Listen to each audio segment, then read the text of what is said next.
Muy buenos días. Parecidos razonables entre Perú y España. 48 horas han pasado desde que Pedro de Castillo diese un golpe de Estado y aquí Pedro Sánchez todavía no ha condenado lo sucedido, mientras que los medios afines a Moncloa hacen malabarismos para hablar de intento de disolución del Congreso y no de golpe. La lista de medidas que intentó llevar a cabo Castillo pasaba por la disolución temporal del Congreso, la creación de un ejecutivo de emergencia que gobernaría a base de decretos ley y un toque de queda. Parecidos razonables porque Sánchez cerró el Congreso durante los primeros meses de la pandemia, ha gobernado a través de 132 decretos ley y ya lo último del gobierno de PSOE y Podemos es el asalto a la justicia. Pedro Sánchez se está cargando el régimen constitucional y así lo ha demostrado este viernes al registrar a ambos partidos del gobierno dos enmiendas a la reforma del Código Penal que se tramitan en el Congreso para desbloquear a su gusto y forma el Tribunal Constitucional y el Consejo General del Poder Judicial. Se cambiaría la mayoría de 3/5 necesaria y bastaría una mayoría simple. Así el gobierno sortearía con más facilidad las reticencias del órgano judicial a nombrar a los candidatos bendecidos y puestos a dedo por el Ejecutivo, en este caso Juan Carlos Campo y Laura Díez. Además tendrían que hacerlo a toda prisa, porque de salir adelante tendrán un plazo máximo de 8 días para su elección, 5 para su propuesta y 3 para su elección. Y no queda aquí porque se elimina la obligación de un quórum mínimo y una votación única, que además no tendría carácter secreto. Si alguno de estos puntos no se cumple o persiste el bloqueo, habría sanciones penales. Esto es todo el contenido de ataque a la independencia judicial de la primera enmienda. En la segunda se eliminaría la necesidad de verificación por parte del Tribunal Constitucional de sus nuevos magistrados y serían los poderes ejecutivos y legislativos los que darían su bendición a los nuevos candidatos. Es decir, que se eliminarían las posibles trabas judiciales que el Tribunal de Garantías rechazase candidatos que no son idóneos, como el del exministro Juan Carlos Campo. Y todo esto con el mismo modus operandi que para la reforma del delito de sedición, con fraude de ley en toda regla, porque esta reforma no tiene origen en el gobierno, sino que nace de los grupos parlamentarios. Asalto a la justicia, destrucción de la separación de poderes, control total de las instituciones, llegando al Congreso, llegando la mordaza incluso al Congreso de los Diputados o sumisión de los medios de comunicación. Si esto no se parece a un golpe de Estado, que baje Dios y lo vea.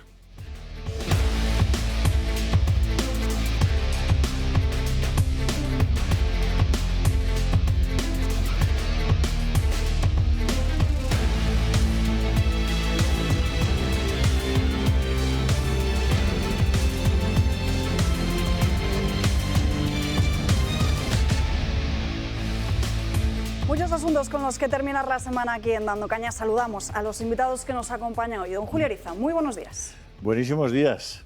¿Qué tal? Te hemos estado siguiendo por el canal de Telegram. Bueno, ha sido divertido, ¿no? Yo creo que hemos llevado la iniciativa en la información, tanto en el tema del complot que aparentemente se ha desarticulado en Alemania. Dimos esa información casi 2 horas antes que el resto de medios y al mismo tiempo también nos anticipamos casi un par de horas en el tema del golpe de Estado de Castillo en Perú, ¿no? Ha sido divertido, como tú decías ahora en tu editorial, ver el tratamiento que le han dado al asunto los medios de comunicación, digamos, masivos en España, los más democratizantes, los más tolerantes, están ya cayendo en un esperpento que te lleva a pensar que no tiene ningún sentido del ridículo, ¿no? Porque claro, mientras en Alemania eran detenidos unos cuantos, supongo que deficientes mentales, porque pensar que en Alemania se puede dar un golpe de Estado en el año 2022 hay que estar un poquito turulato, pero mientras tanto en Perú el propio presidente del gobierno, un comunista irredento y un tipo extraordinariamente radical, estaba dando un verdadero golpe de Estado. Claro, los titulares del país, no sé si los tenemos a mano o los de La Vanguardia, eran muy divertidos, ¿no? Porque no los puedo calificar de otra manera, ¿no? Es decir, han dejado de hacer periodismo hace tiempo, hacen otra cosa, ¿no? Es un voluntarismo, digamos, exegético, realmente sorprendente, ¿no? Para ser periodistas, ¿no?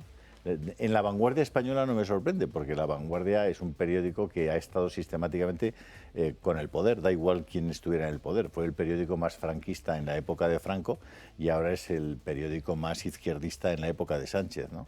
Entonces eso no sorprende. En El País, claro, tampoco. La Vanguardia y El País, y os lo he contado muchas veces, están sincronizados y sintonizados en la línea editorial, ¿no? Lo que ha pasado en Perú es gravísimo, pero ha acabado con el presidente del gobierno que está en la cárcel en este momento, compartiendo prisión con el ex presidente Fujimori, ¿no? Ahí ya se van acumulando presidentes en la cárcel es una cosa también en Hispanoamérica, cada vez las instituciones gozan de menos respeto, ¿no? Porque el hecho de que en Brasil vaya a tomar posesión como presidente un señor que está condenado a 9 años de prisión y que ha estado 1 año y medio en la cárcel, y ese es el señor que ha sido elegido para ser nuevo presidente de un país tan grande, tan importante, tan poderoso como Brasil, pues te da una idea de dónde estamos llegando, ¿no? Y que son capaces de conseguir unos medios de comunicación al servicio de una ideología y de un poder concreto, ¿no? Y eso es lo que nos está pasando. Gracias a Dios tenemos la capacidad y la posibilidad todavía de, en libertad, contarlo, y contarlo tal como es, no tal como algunos quieren que sea. El comunismo está dando golpes de Estado constantemente, lo dio ya en Argentina, lo ha dado en Chile. En Colombia no os quiero ni contar cómo están las cosas. Fijaos que la propia vicepresidenta del gobierno argentino acaba de ser condenada a 6 años de prisión y ni siquiera va a entrar en prisión porque tiene el privilegio de la vicepresidencia. Yolanda Díaz, la vicepresidenta del gobierno español, se va el lunes con Zapatero. Con Zapatero, no sé pagada por quién, a saludar a la señora que acaba de ser condenada a 6 años de prisión. Y la gente está... Oye, la propia Yolanda Díaz la semana que viene presenta el libro del Papa, con la aquiescencia del Papa y de la Conferencia Episcopal, y lo hace con el Padre Ángel. Así que debemos estar equivocados nosotros, porque vamos contra dirección clarísimamente. Que nos lo digan nuestros espectadores a través del número de teléfono que vas a poner ahora mismo en el canal de Telegram, para que puedan enviarnos sus mensajes y opiniones, y aquí en Dando Caña se los iremos mostrando en directo. De todos modos, perdóname, Alba, pero el vídeo más difundido de todo lo que hemos colgado en Telegram ha sido el del bebé que trata de tirarse por el tobogán, que si lo tenemos a mano, me gustaría mucho que lo pusiéramos. Luego os lo mostraremos. Antes pueden verlo en tu canal de Telegram. Lo podéis ver en el canal de Telegram, pero es enternecedor, es una preciosidad y es un testimonio humano de primera magnitud, vamos. José María Francas, muy buenos días. Pues muy buenos días. Pues mira, de las televisiones, fundamentalmente, lo de Perú, algo han dicho, de que había pasado algo, sí han dicho. Pero sobre todo, lo más interesante es ver cómo pretenden que el gobierno quede como adalid de la lucha contra la corrupción, al mismo tiempo que despenaliza parte de la corrupción. Entonces eso es un intento muy interesante, porque debe formar parte casi del milagro, pero puede ser que lo consigan, que pensemos que han dado un paso hacia adelante cuando han dado un paso hacia atrás. Por cierto, ahí hay incluso hay gente que opina que no haría falta ni siquiera esto, porque al haber quitado el delito ¿cuál era el delito que quitaron la semana pasada? De sedición. No de rebelión, sino el de sedición. Al haber quitado el delito de sedición, no hay por qué mantener las penas de malversación que van anexas al delito de sedición, sino que ya estarían quitadas. O sea que igual se podrían ahorrar esto, no lo sé. De todos modos, aparte de eso, sí que un llamamiento al Ayuntamiento de Madrid y al alcalde de que se acuerde de que en otoño caen hojas. Hay que quitarlas, porque si no se atascan los sumideros. Y más con la lluvia que está cayendo. Claro, y entonces lo que hay que hacer es ir en barca para cruzar los pasos de cebra, que además patinan. Entonces es una pequeña tontería, pero es importante tenerlo en cuenta porque ocurre casi cada otoño, lo de las hojas. Y lo de la lluvia parece que también. José Antonio Fuster, muy buenos días. Buenos días, estáis todos muy optimistas. No sé por qué son el día no es bueno. No sé por qué son buenos días. El Congreso de los Diputados no es buen día. Pero mira el título que aparece en pantalla: Perú y España parecidos razonables. Bueno, no hay ojalá. Ojalá que decir fueron parecidos razonables, pero es que nosotros, a Pedro Castillo, en Perú, y eso es una cosa que poca gente sabe. O sea, le ha estado investigando la fiscal general del Estado, la fiscal de la Nación, Patricia Benavides, cosa que aquí en España no se puede hacer. O sea, el fiscal general del Estado es nombrado por la Constitución. La Constitución dice que el fiscal general del Estado tiene que ser nombrado por el Gobierno. Tiene que oír al Consejo General del Poder Judicial, oír, no escuchar, nada más. Entonces, la propuesta del Gobierno se elige al fiscal general del Estado, que luego luego el Ministerio Fiscal, como todo el mundo sabe, es jerárquico y disciplinado. Es decir, lo que diga el fiscal general del Estado va a misa. ¿Quién manda en la Fiscalía? Bueno, pues eso. En Perú no. En Perú el fiscal general del Estado, el fiscal de la Nación, es elegido por la Junta de Fiscales Supremos. No es elegido por el Poder Ejecutivo. Y eso es lo que ha permitido perseguir a Pedro Castillo, es decir, todas sus tramas de corrupción, toda su organización criminal,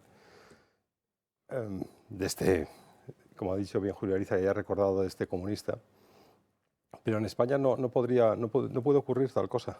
Es decir, nosotros podemos tener un corrupto en el gobierno, podemos tener incluso un traidor a la patria, porque no es un delito tampoco en España ser traidor a la patria. La Constitución parece ser que no previó que pudiera haber traidores entre nosotros. No sé, fue un pequeño fallo que tuvieron los padres de la Constitución, que creyeron que todo el mundo era bueno o algo parecido.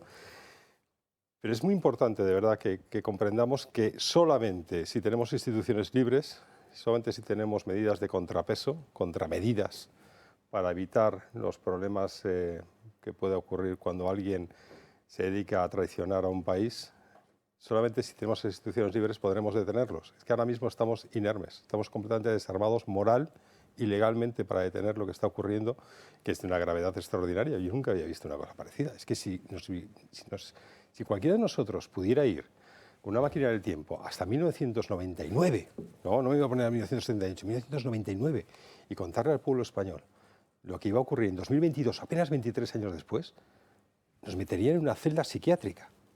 Porque nadie se lo creería, porque pensarían que estamos locos. Es imposible, tal cosa no podía ocurrir, está ocurriendo. Así que buenísimos días, Alba. Nosotros lo deseamos, ¿eh? Sí, ¿no? José Ramón Riera, buenos días. Buenos días. Vamos a ver, de todas las malas noticias, porque esto es absolutamente todo deprimente, y yo creo que por lo menos podemos sacar alguna conclusión positiva. A Cristina Fernández de Kirchner, aunque no la metan en la cárcel, la han condenado por prevaricación, a 6 años. Castillo está en estos momentos detenido. Con lo cual, hombre, es decir, esa es una buena noticia. O sea, por lo menos esos personajes que son nefastos para su país. Es decir, Cristina, hoy no pasará por la cárcel porque van a hacer todo lo posible los peronistas para que no entre en la cárcel, pero cabe todavía la posibilidad de que pase por la cárcel. Si Castillo está detenido.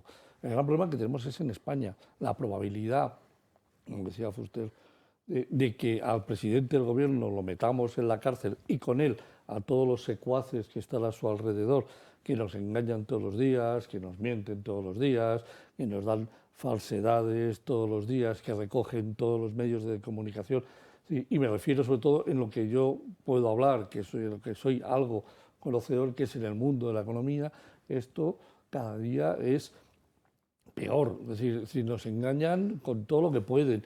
Es decir, el Ministerio de Trabajo, desde que FEDEA sacó el cálculo de cómo se podía hacer, que éramos muchos economistas los que sabíamos que estaba ahí, pero no nos atrevíamos a decirlo porque la probabilidad de que nos diesen garrotazos era muy, muy alta, pero que el día que FEDEA lo dijo estábamos respaldados por un informe de una fundación que es reconocida por el Fondo Monetario Internacional, que es reconocida por el Banco Central Europeo, por el Banco de España y por todas las instituciones mundiales. Pues hoy todavía el SEPE no ha publicado la estadística que siempre publica un día después o dos como mucho con el dato de paros, en donde podemos hacer el cálculo para saber el paro efectivo. Pues no lo ha publicado. ¿Por qué? Porque la señora Yolanda Díaz no le ha salido del moño. Y esto es lo que es terrible. ¿Por qué? Porque ha sido capaz, y es capaz ella sola, de parar una información que viene siendo publicada desde 1996, ¿sí? Y se ha cargado una serie histórica desde 1996, que espero de que haya un funcionario que haga su trabajo y haga clic y la coloque. Porque todavía hay muchos funcionarios que no están de acuerdo con lo que pasa en este gobierno y terminan publicando datos en las webs donde tienen que publicarse. Entonces yo espero que haya algún funcionario que tenga valor de hacerle clac, porque no lo puedan despedir, porque afortunadamente no lo pueden despedir. Pero hoy están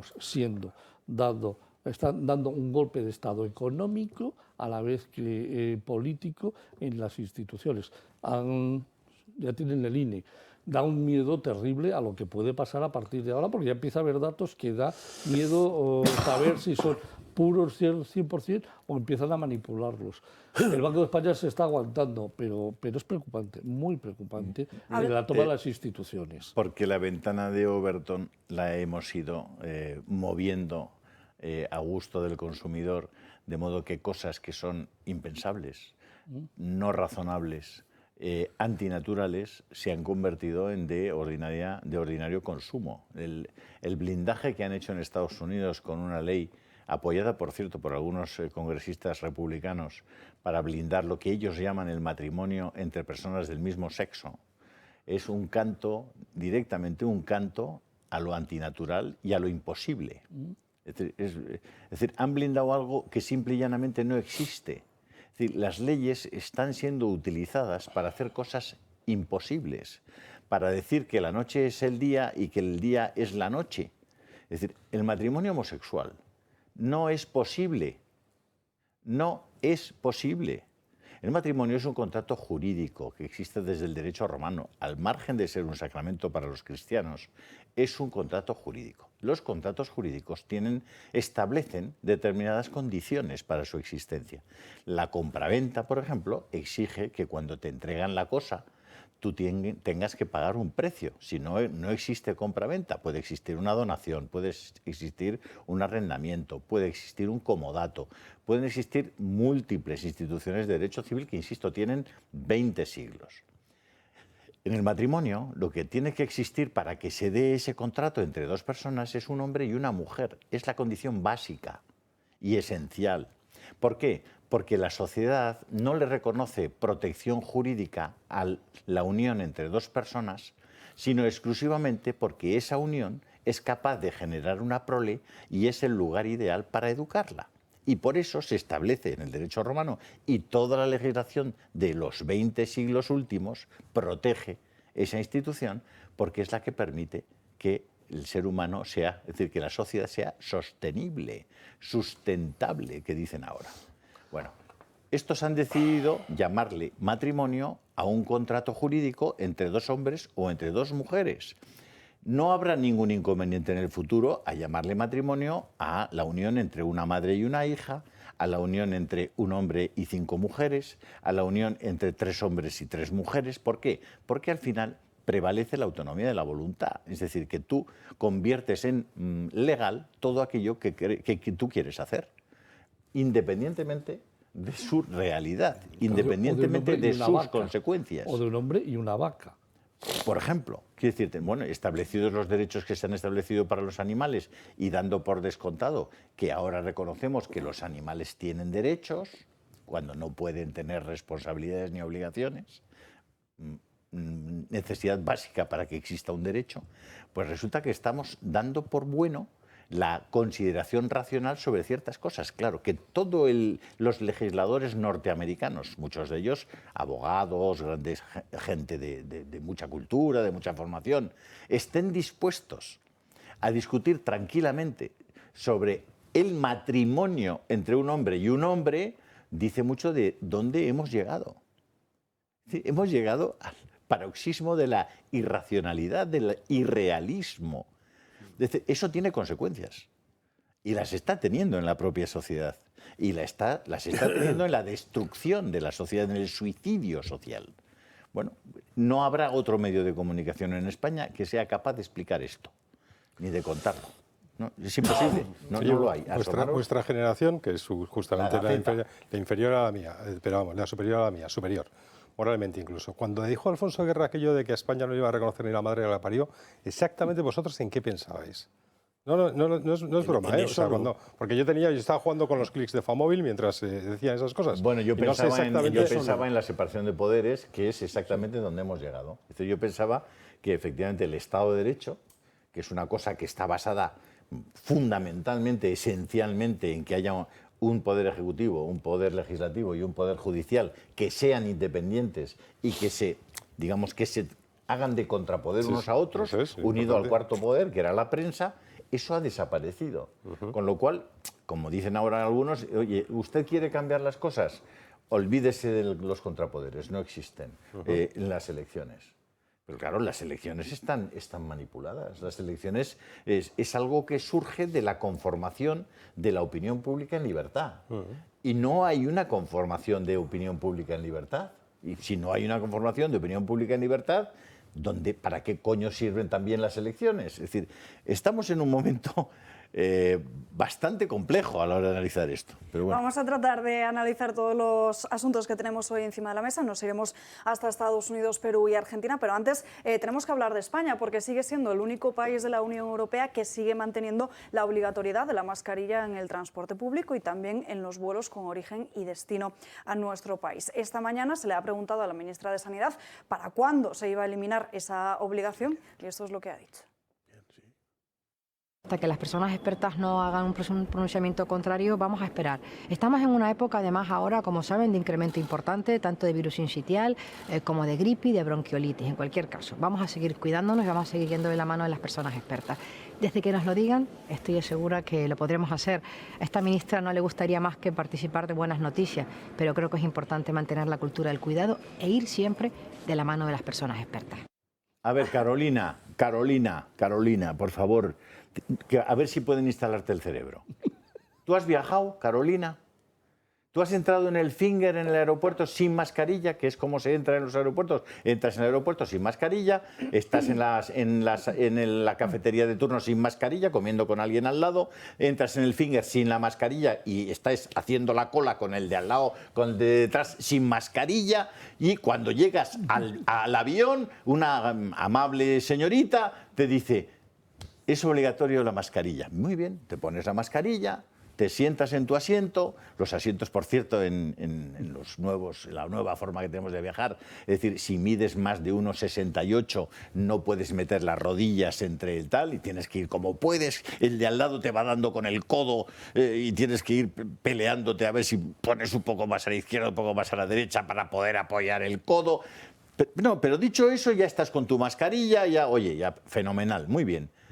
Pues resulta que los que van en business, o sea, los que han pagado tal, en el momento en que le sacan la comida, se quitan la mascarilla y se tiran todo el viaje sin mascarilla, dándole a la patata frita, al quesito, al tal. Mientras tienes una botella de agua en la mano, te puedes quitar la mascarilla para beber el agua. Hay gente que lo que hace es entrar en el avión, saca un botellín de agua, se quita la mascarilla, se coge la botella, así, y la tiene aquí agarrada, y cuando pasa la azafata o el azafato o el azafate, pues hace así, un poco.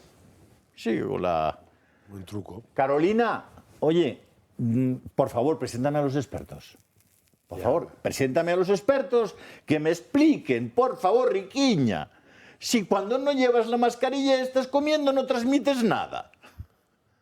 Porque es que nos están volviendo... O sea, ¿os parece que estáis gobernando un pueblo de idiotas? ¿Os parece? De percebes. ¿Os parece? O sea, la gente ya está en los aviones que dice: oye, pero yo soy completamente bobo. Pero hay gente que viaja en otras líneas aéreas y no se pone la mascarilla. No, es que en las otras no es obligatorio. No es obligatorio, o sea, solo lo tienen que hacer porque solo te contagias en España. En Francia ya no te contagias, hombre. Va a ser el France, teoría, no va a ser el France y tú y no en te pones España mascarilla. te contagias siempre y cuando no vayas en business. Desde España, sí, sí. Yo he ido a Varsovia, he ido a Helsinki, he ido a Tallinn y no he utilizado ni un solo momento. Pero si la habla del mascarilla. comité de expertos y reconocieron que no había comité de expertos, que no existe. ¿Ahora qué comité de expertos es el que dice que hay que llevar mascarilla en el avión? En el Falcon, cuando va Sánchez y vais todos, vais con mascarilla. Si nos han contado los que os llevan, que no os la ponéis. Pero Julio, Julio, te estás indignando. Para. Tienes razón, joder. Para. Me voy a relajar, voy a tomar un poco de agua. O sea, tenemos delito de sedición que no va a ser, malversación que no va a ser, asalto al Tribunal Constitucional y los organismos judiciales, y tú indignado por la mascarilla. Sí. Julio. Soy un imbécil. Mira. Además ha dicho que se creen que los españoles son idiotas, ¿no? Es que la mayoría lo empiezan a ser. Yo no tengo ninguna duda. ¿Os acordáis cuando Carmena nos hizo aquello de a los madrileños de solamente ir en una dirección en una calle? Sí. Fuimos en una dirección por una calle. En un sentido. En un sentido. Fuimos en un sentido por una calle. No al principio, pero enseguida se canalizó porque había unos señores con uniforme empeñados en que lo hicieras. Lo hubiéramos hecho aunque no hubiera habido gente de uniforme. Sí, seguramente tarde o temprano sí, porque la gente normal se hubiera puesto el uniforme mental y te hubiera dicho a ti, si ibas por el camino contrario, que como ibas por el sitio contrario. La policía si impedía su movimiento. Porque son peores los urbanos, diríamos, vocacionales, pero no funcionariales. Son terribles. Solo un consejo. Oiga, pónganse a pensar. Poneros a pensar. Si es que es la única solución. Si te acabas de decirle que se ponga el cerebro. Pónganse a pensar. No. Hablo de los españoles. Cerebro, Poneros a pensar, Pónganse por a favor. pensar, pero no O sea, se por cabreen. favor, cuando veáis algo, joder, ejercitad vuestra capacidad de reflexión, vuestro sentido crítico, vuestro juicio, ejercitarlo. O sea, es que os viene todo ya. Bueno, Te aseguro ya que tenemos para rato en el programa. los espectadores de esta cadena suelen pensar la mayoría Por de supuesto. ellos. La por mayoría supuesto. de ellos suelen Y si pensar... les podemos ayudar con algún razonamiento para poder difundir estas cosas, pues mejor que mejor. Estamos para eso. El gran problema es que cuando llegas a un bar y te encuentras... porque he hecho esa estadística, es decir, entro en un bar y miro la tele. ¿Qué televisión está puesta? TV1. Y apunto, una para TV1, televisión española. Al siguiente, Antena 3, un puntito para Antena 3, otro puntito para Televisión Española, otro puntito.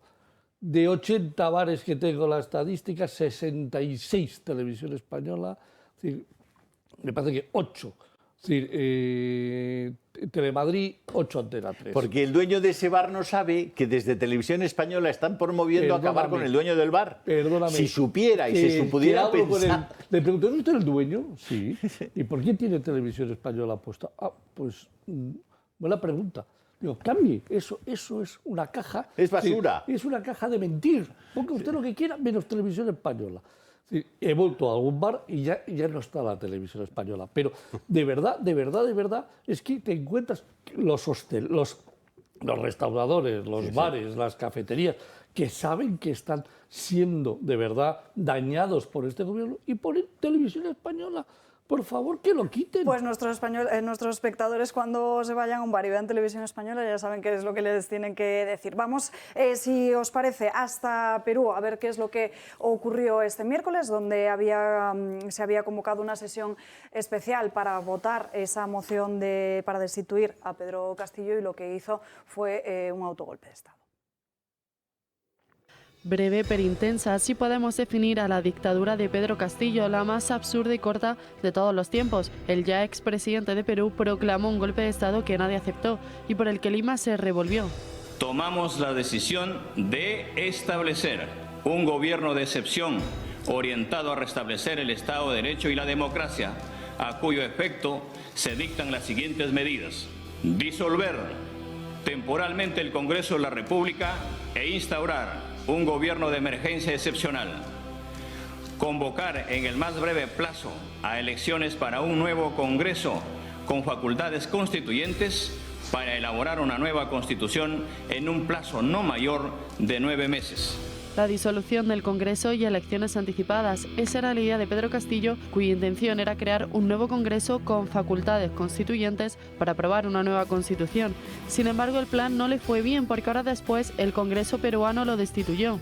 Y aunque quiso huir del país, fue finalmente detenido por la policía y trasladado a prisión, donde permanecerá al menos los próximos 7 días, tiempo pedido por la Fiscalía para investigar sobre el posible delito de rebelión cometido. La detención se produjo mientras Castillo huía a México, el único país que hasta el momento se ha pronunciado a favor del exmandatario y que le brindó asilo político. Pero una vez que Pedro Castillo está fuera del mando, ¿quién es su sustituto? Pues nos encontramos con Dina Boluarte, la hasta entonces vicepresidente del país.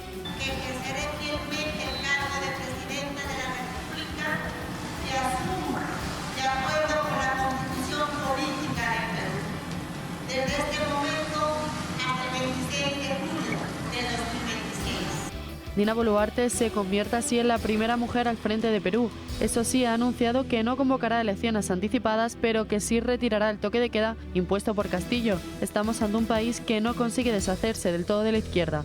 Una izquierda que arrasa y destruye Perú con cada vez más fuerza. Y aquí, cuando Pedro Castillo llegó al poder de Perú, diferentes miembros del gobierno, como Podemos, aplaudieron su victoria. No sé si podemos ver, compañeros, efectivamente ese tuit de Yolanda Díaz, en el que decía que la toma de posesión de Pedro Castillo es una brinda de esperanza para Perú y América Latina. Ahora, después de este autogolpe de Estado, la vicepresidente de Trabajo decía que lamentaba mucho la vulneración de las normas democráticas. Todo el apoyo con el pueblo peruano, desde luego lamentar profundamente la vulneración de las normas democráticas y el Gobierno de España siempre a favor de las reglas constitucionales democráticas y los derechos humanos, en Perú y en cualquier país del mundo. ¿Ya? Francas. Me quedo alucinado de la señora. Oye, no, pero si lo Díaz. dices con los labios muy pintados de rojo, tienes otro punto. Gana mucho, ¿no? Claro, Sí. claro. De todos modos, yo lo de Perú me gustaría que me lo explicara alguien más a fondo, porque, hombre, me parece que las causas son muchas, pero este personaje se lo inventaron a última hora, consiguieron que ganara unas elecciones, y yo pienso que en parte porque enfrente tenía una candidatura muy floja, que no debía haberse presentado nunca, y porque la derecha, una vez más, como la mayoría de países de Iberoamérica o de Latinoamérica, está más dividida que otra cosa, con lo cual consiguen el efecto contrario, que es de que gobiernen los demás, cuando no, algunos de ellos se apuntan a los demás, no fuera caso que me digan que soy de derechas, que también me parece que es lo que pasó en Colombia, si no recuerdo mal, ¿no? Entonces, esto es una cosa. Y lo que no sé es esta mujer. Hombre, claro, esta mujer tiene una virtud, que es que no se ha apuntado al golpe de Estado, pero que tiene un defecto, que es la vicepresidenta de la otra. Entonces, en la balanza, yo quiero que Fuster me explique qué es lo que puede pesar más, porque me temo lo peor. Fuster. A ver, en Perú había tres. Dices, si quieres que te explique exactamente por qué gana Pedro Castillo, lo acabas de decir y tienes toda razón, era un hombre de paja. Era un hombre de paja de Vladimir Cerrón, que era auténtico líder comunista, el auténtico líder de la izquierda. Lo que pasa es que estaba inhabilitado para cargo público porque tenía una sentencia por corrupción. ¿Qué sorpresa? Izquierda, corrupción. Bueno, en fin, da igual. El problema es que en Perú, como aquí, ahí sí que tenemos el paralelismo perfecto, tenemos tres tipos de personas, o más o menos. Una izquierda radical, una izquierda fuerte y combativa. Luego tenemos una derecha, un orden, gente amante del orden, de la ley, de las buenas costumbres y tal, que se podría identificar con esa derecha. Ahora mismo también dentro de eso hay un grupo de reaccionarios, que me parece una palabra hermosísima en estos momentos, reaccionario. Y luego hay un grupo muy importante que son los caviares, la caviarada socialdemócrata o la del consenso. Ahí incluyes todos, incluyes desde partidos de centro-derechita hasta los partidos de centro-izquierda, esa caviarada socialdemócrata que prefiere que se elija a un comunista antes que a una candidata, en este caso como Keiko Fujimori, que tú dices que era una candidata muy floja. Estoy completamente de acuerdo contigo. Y con un apellido muy malo. Sí, pero bueno, ya sabemos. Pues así acabó. Pero, sí, pero esta mujer, que tú prefieras que elijan a un comunista Son más graves. ¿Sí? Claro, antes que a una persona con el apellido que tenga o lo que sea, y formes parte de esa caviarada.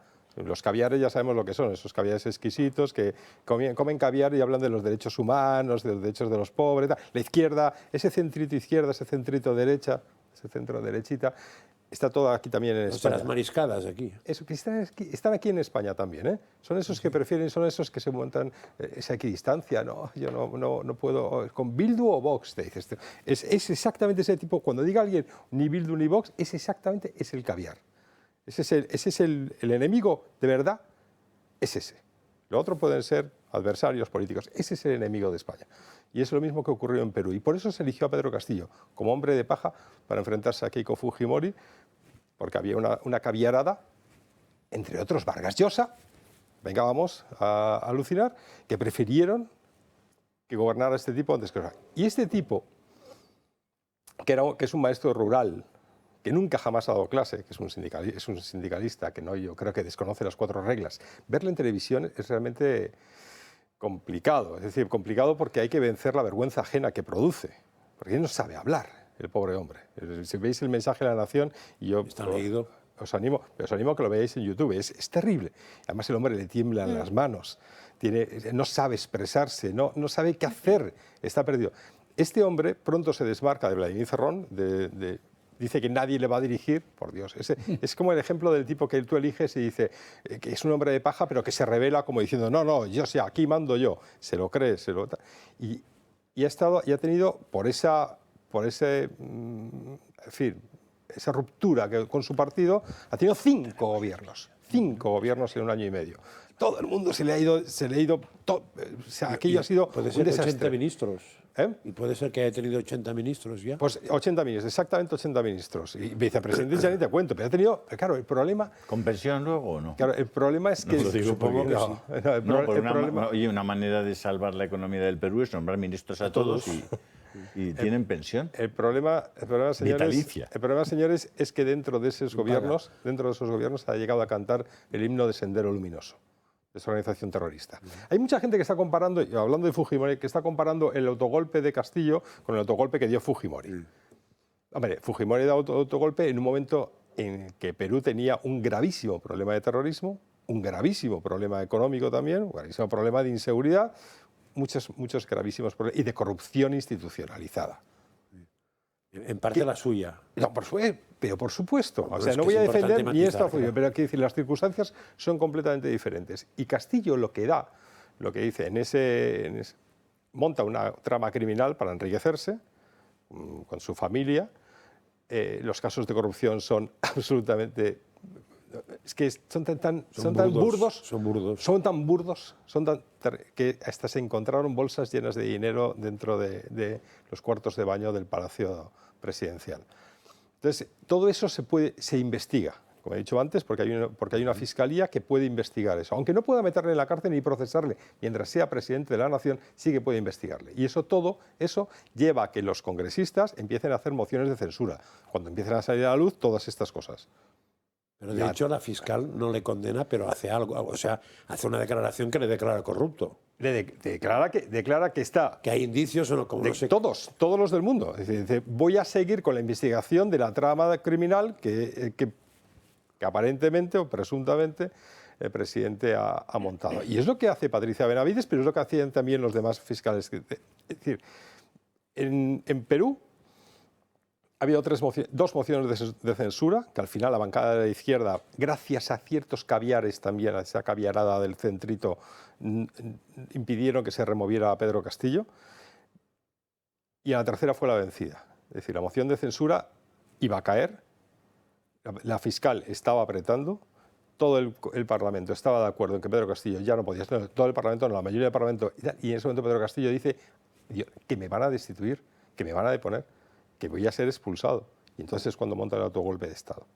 Es una cuestión de beneficio propio. No es una cuestión ¿Y la vicepresidenta? Y la vicepresidenta, Dina Boluarte, es exactamente lo mismo que Pedro Castillo. Exactamente lo mismo. Y lo único que tiene, la legitimidad que tiene esta mujer ahora mismo, solamente es para convocar elecciones. Y dice que no lo va a hacer. Y ha dicho que no. Y no lo va a hacer. Claro. Luego, por tanto, tenemos otra vez más esa pulsión totalitaria de la izquierda que dice yo me agarro al poder hasta que alguien o algo me remueva, pero no lo voy a hacer sin luchar. Eso es lo que va a hacer Dina Boluarte y eso es terrible para Perú. Y el tratamiento de los medios de comunicación que señalaba Julio al principio del programa, lo van a ver ahora en sus pantallas. Esta es la portada del diario El País. Van a ver la diferencia entre cómo habla del asunto de Perú y de las detenciones de Alemania. Destituido el presidente de Perú tras intentar disolver el Congreso. En ningún momento habla de golpe de Estado. Y a la derecha, Alemania desarticula una trama golpista de ultraderecha. Esto es El País, pero el diario La Vanguardia... No, pero fíjate, Alba, fíjate, porque claro... Es que hacen periodismo con adjetivos calificativos. O sea, no hacen periodismo contando hechos. El periodismo consiste en relatar algo tal cual una persona normal lo puede ver. Cuentas lo que ha acaecido. Esta gente no. Esta gente construye titulares con la idea que tienen previa. Es decir, se produce en el mismo día parece que un complot entre una serie de gente que llevaban meses preparando no sé qué. Es decir, la toma del Bundestag. 26 tíos. Desde tienen una mañana a 50 tíos. Y bueno, bien. No tenemos más información ya no hay más información. Eso sí, la información rotunda es que se trata de la ultraderecha. Julio, tenían dos videntes. Dos videntes. Es la ultraderecha. ¿Por qué? Porque cuando tú dices que es ultraderechista, ¿qué estás diciendo? Estás diciendo Meloni.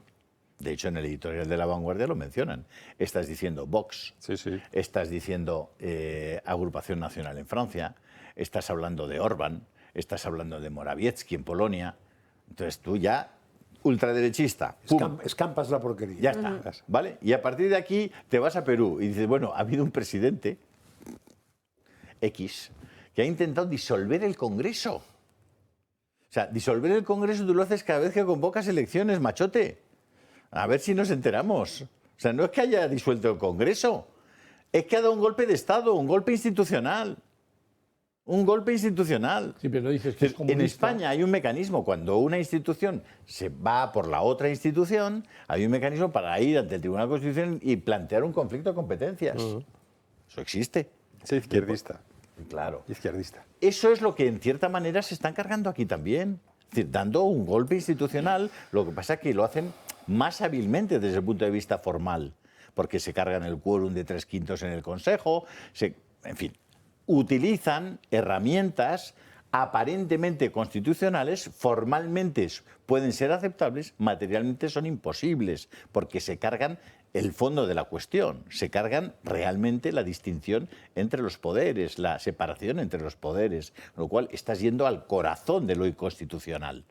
Bueno, pues estos tíos, La Vanguardia, El País y otras gentes de esta naturaleza, lo que hacen es confundir a la gente. O sea, el golpe de Alemania no sé si era ultraderechista o no, pero, oiga, cuéntemelo bien y dígame de dónde salen, quiénes son, porque igual son comunistas también, no tengo ni la menor idea. En cualquier caso, tengo muy poca información y usted ya lo ha calificado. Pero sobre el Perú, que tengo toda la información, porque ha sido a la vista del público lo que han hecho, me habla usted de disolver el Congreso. Es decir, usted no me está dando información, usted me está manipulando.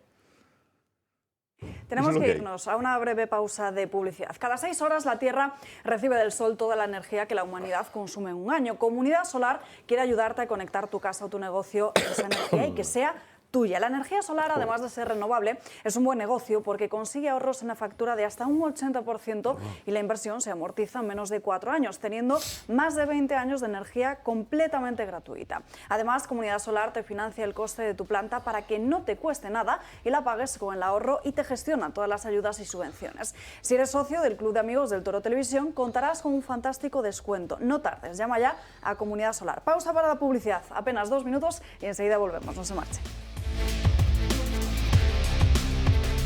Ya estamos de vuelta en Dando Caña y hablamos ahora de otro asunto. Más de 100.000 euros se ha gastado el gobierno de Francina Armengol en una campaña a través de la que imponer el uso del catalán. Dicen incluso que si la persona con la que se está hablando no lo entiende, pues en vez de usar el español es mejor comunicarse a través de gestos. Gabriel Serrano.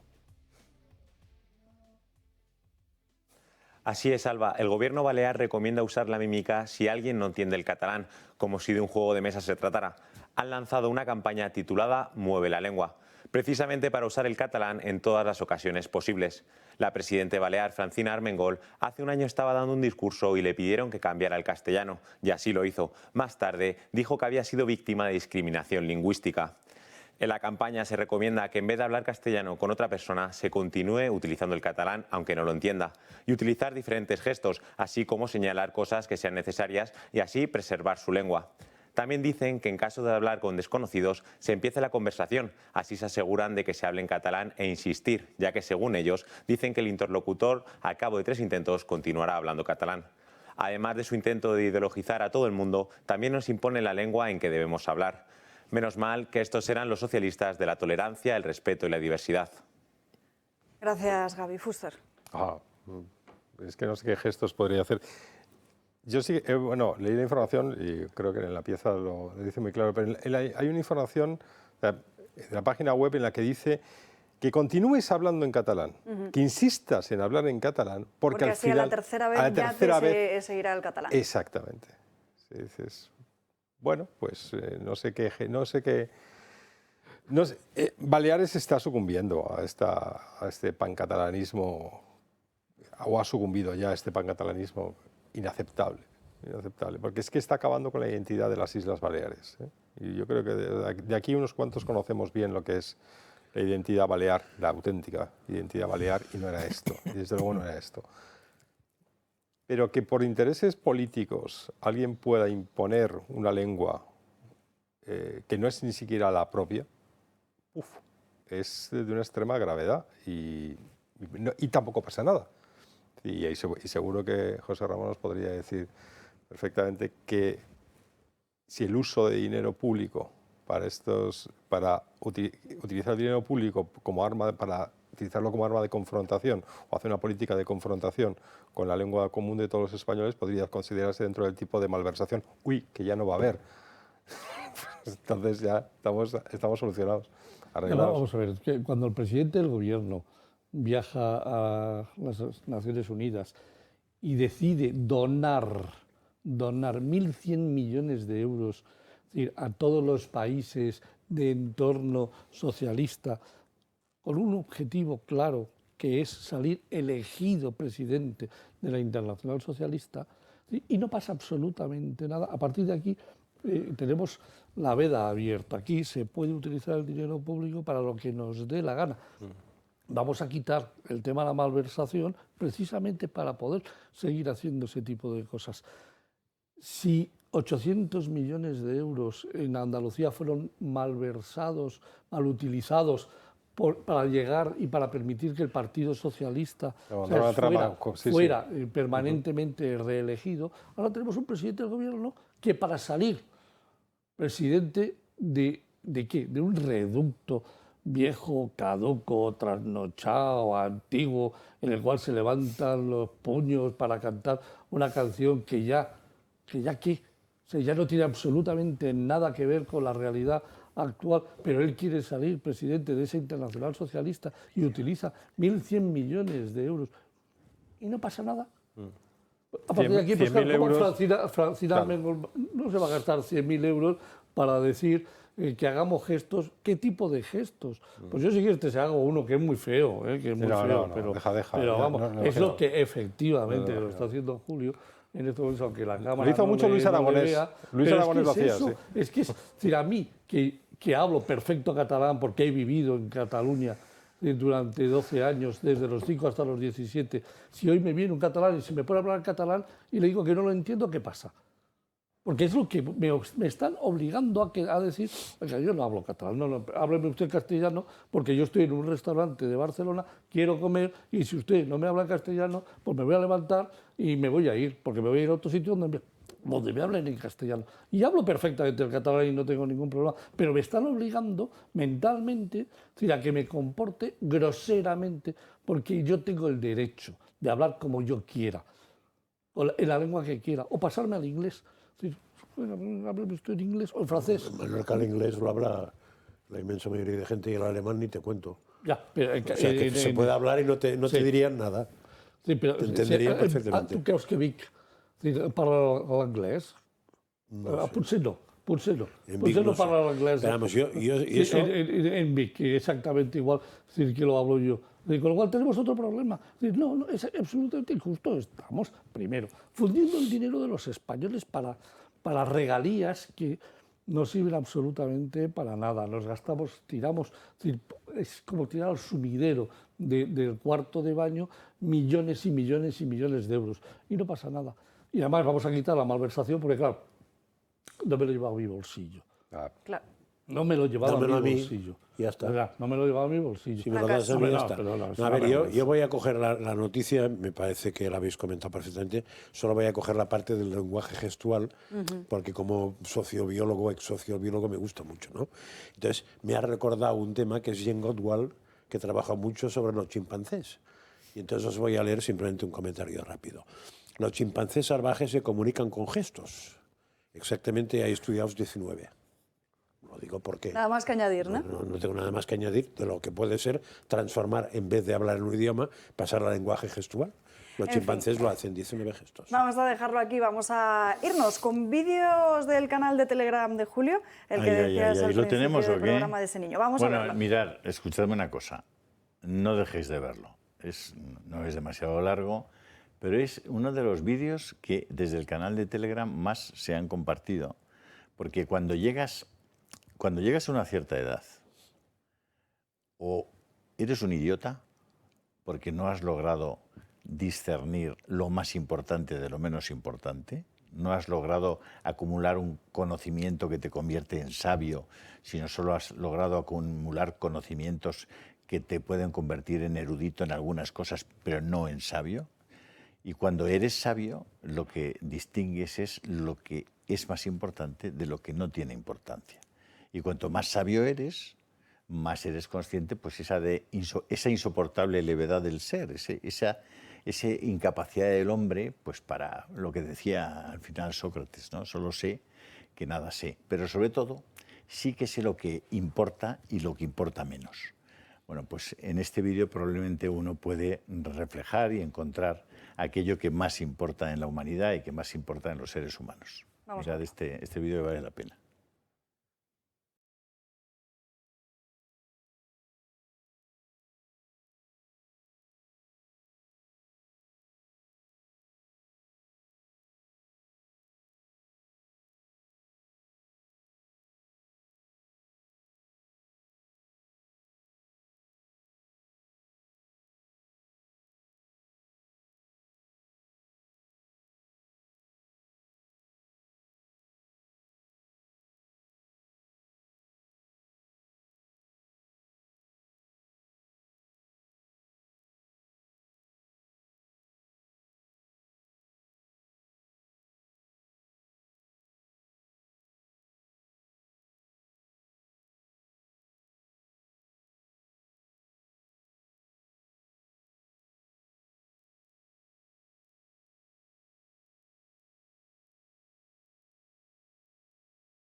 Pues si no les ha conmovido esto, no les va a conmover nada ya.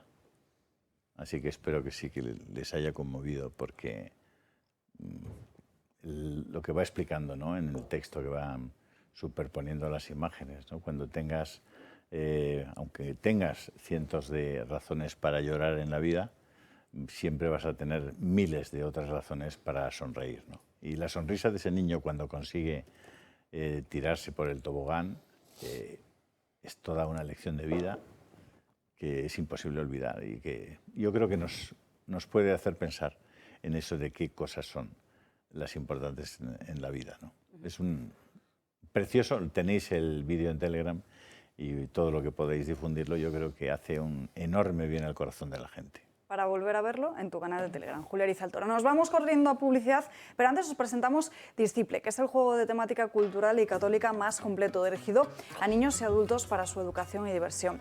Porque Disciple une la tradición en sus contenidos de arte, historia, vida de Jesús, Antiguo Testamento, música y actualidad, junto con la vanguardia tecnológica. Disciple incluye una aplicación con 2.500 preguntas, karaoke, realidad aumentada, imágenes en 3D y experimentos que se traducen en valores y principios. Disciple contiene 2 juegos, uno para niños y otro para adultos. Es un juego que nos acerca a Jesús de forma lúdica y divertida, porque Disciple es el mejor regalo. 2 minutos y seguimos. No vayan por ahí comprando Disney, hombre. Si tienen cosas buenas, que harán a los niños mejores. Y además esos niños cuando sean mayores les respetarán y les querrán.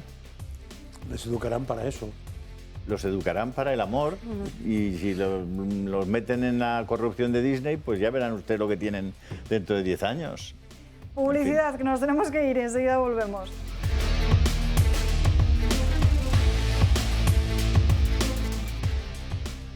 Una en punto de la tarde y abrimos página económica, porque Yolanda Díaz ha vuelto a las andadas y sigue insistiendo en esa idea de limitar los precios de los alimentos. Yolanda Díaz insiste. Vamos a negociar la cesta de la compra. Y rescata ahora su propuesta de volver a limitar los precios de la cesta de la compra. Es curioso que sean el pequeño comercio el que esté abordando y tomando medidas en sus barrios. Está siendo ejemplar. La ministra de Trabajo lleva desde septiembre lidiando con los precios de los productos básicos. Entonces, de la mano del titular de Consumo, Alberto Garzón, aprobaron junto a Carrefour una cesta por 30 euros rica en azúcares y con pan de molde y de hamburguesa como único producto fresco. En el Ejecutivo, Luis Planas, ministro de Agricultura, insistía en la ilegalidad de la medida. Hubo entonces ronda de contactos por parte de los morados con las grandes cadenas distribuidoras para fijar los precios de los productos básicos. Ahora lo que pretenden es imponerles un nuevo impuesto extraordinario, pero el gobierno hace caso omiso de la advertencia y elude que su plan anticrisis puede poner en números rojos a las cadenas de supermercados. Los beneficios empresariales están multiplicando por 7 las rentas salariales en nuestro país. Esta crisis tiene que sufragarse con la aportación de los que más tienen. Desde el sector advierten que su rentabilidad apenas llega al 3% y la inflación, aún elevada al 6,8%, sigue poniendo por las nubes los precios. El aceite de girasol se ha disparado en un 58,9% en el último año, pero también el azúcar, la harina y los cereales. Pero los socios de Podemos van un paso más allá y proponen también al gobierno de Sánchez un cheque alimentario de 200 euros para ayudar a las familias más desfavorecidas. Riera, que te he visto indignado. Totalmente. Vamos a ver, lo primero. Miente en el 99,99 periodo de lo que dice. Primero. El Ministerio de Hacienda tiene en su web un sistema de información que yo flipo por la cantidad de información que puedes obtener. Y acabo de sacar una información estos días en el cual se demuestra que la facturación de los 9 primeros, se coge la facturación de los 9 primeros meses de este año y compara segundo trimestre contra tercer trimestre de las grandes compañías y todas las pymes. De tal manera que dices, ¿cuánto han facturado las grandes empresas y las pequeñas, medianas y los autónomos? La facturación ha crecido un 0,09% solo. Los beneficios empresariales de estas empresas han crecido un poquito más del 0,09%, han crecido como un 2%, porque vienen todavía arrastrando buenas épocas, pero han empezado a pararse. O sea, los beneficios empresariales están empezando a pararse. 2, es decir, tomar medidas peronistas, porque esta es una medida pura y exclusivamente peronista. Se demuestra a las claras que desconoce lo que pasó en Argentina cuando se tomó esta medida. Poner precio a la cesta de la compra implica automáticamente a poco tiempo después una hiperinflación. ¿Por qué? Porque automáticamente empiezas a sacar productos por el mercado negro, porque no los puedes vender al precio que dicen. Están tratándolos como imbéciles. Oiga, usted quiere parar, usted quiere tocar el índice de precios al consumo para que este no crezca, haga otras cosas, cambie la cesta de la compra, cámbiela. Diga usted que ahora no comemos, si no tomamos aceite de oliva y no tomamos aceite de girasol, y ponga usted en la cesta de la compra productos que no suben y ya tienen ustedes que el precio no sube. Pero oiga, por favor, como ustedes pongan precio fijo a la baja a los productos de primera necesidad que dicen ustedes que son, lo que va a pasar es, atente a las consecuencias, que se lea lo que pasó con el corralito en Argentina y que se lo estudie un poquito, porque yo creo que a eso va, a hablar con Cristina Fernández de Kirchner para que le explique la que liaron parda antes de que entraran ella y su marido al gobierno, y supongo también que para ver cómo se puede robar en este país y de tal manera en que uno puede forrarse, porque si no, no entiendo a qué van a ver a Cristina Fernández de Kirchner. Esto es una vergüenza intolerable. O sea, como economista lo que tengo que decir es, señores, como ustedes hagan esto, aténganse a las consecuencias porque se van a cargar todavía mucho más lo que está este país. Esto es indignante, indignante. Es tratar de nuevo de manipular la información como han hecho con el paro, como han hecho exactamente con el paro. Se han montado el fijo discontinuo y además ya no publican ni estadísticas del fijo discontinuo de ninguna de las maneras, que las han parado, como he dicho anteriormente. ¿Para qué? Para camuflar el paro. El paro no es cierto que esté decreciendo, no es cierto, y además es un tema que, como sé que lo vamos a tratar después, no quiero dar más datos. Esto es intolerable, es vergonzoso. Una comunista de arriba a abajo y de abajo a arriba, intentando decirnos cómo manejar la economía de mercado. Por favor, apaga y vámonos. Trancas. Lo que tiene gracia es que Yolanda Díaz ahora hable de pequeño comercio y de productos saludables, cuando lo que hizo fue con Carrefour una cesta de productos insanos. Que sepa yo, Carrefour no es pequeño comercio, sino más bien al revés, con lo cual tiene gracia ahora el recambio. De todos modos, el objetivo que tiene todo eso es muy fácil, es que se dé un cheque de X dinero mensual a una serie de familias, que es la compra de votos de cara a las elecciones. No tiene otro, porque va a acabar la gasolina, va a acabar así, todo va a acabar así.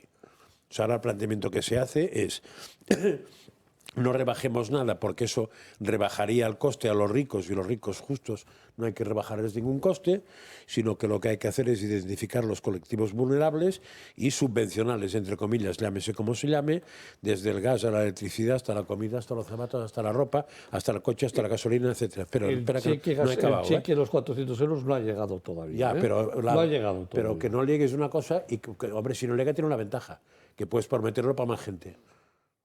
Con lo cual, la gente no sabe si le lega o no. Sabe que no me ha legado a mí. Pero si dices que ha legado a mucha gente, ya está. De todos modos, yo lo que sigo sin entender, lo digo porque en algunas televisiones se asociaba esto a la campaña del campo a la mesa. Y se decía que una manera de abaratar el coste de los productos, que seguía sin tener sentido el coste que tienen los productos en la tienda y el coste que tienen productos en el campo, es hacerlo directamente. Vale, yo ahí solo digo una cosa sin ser economista.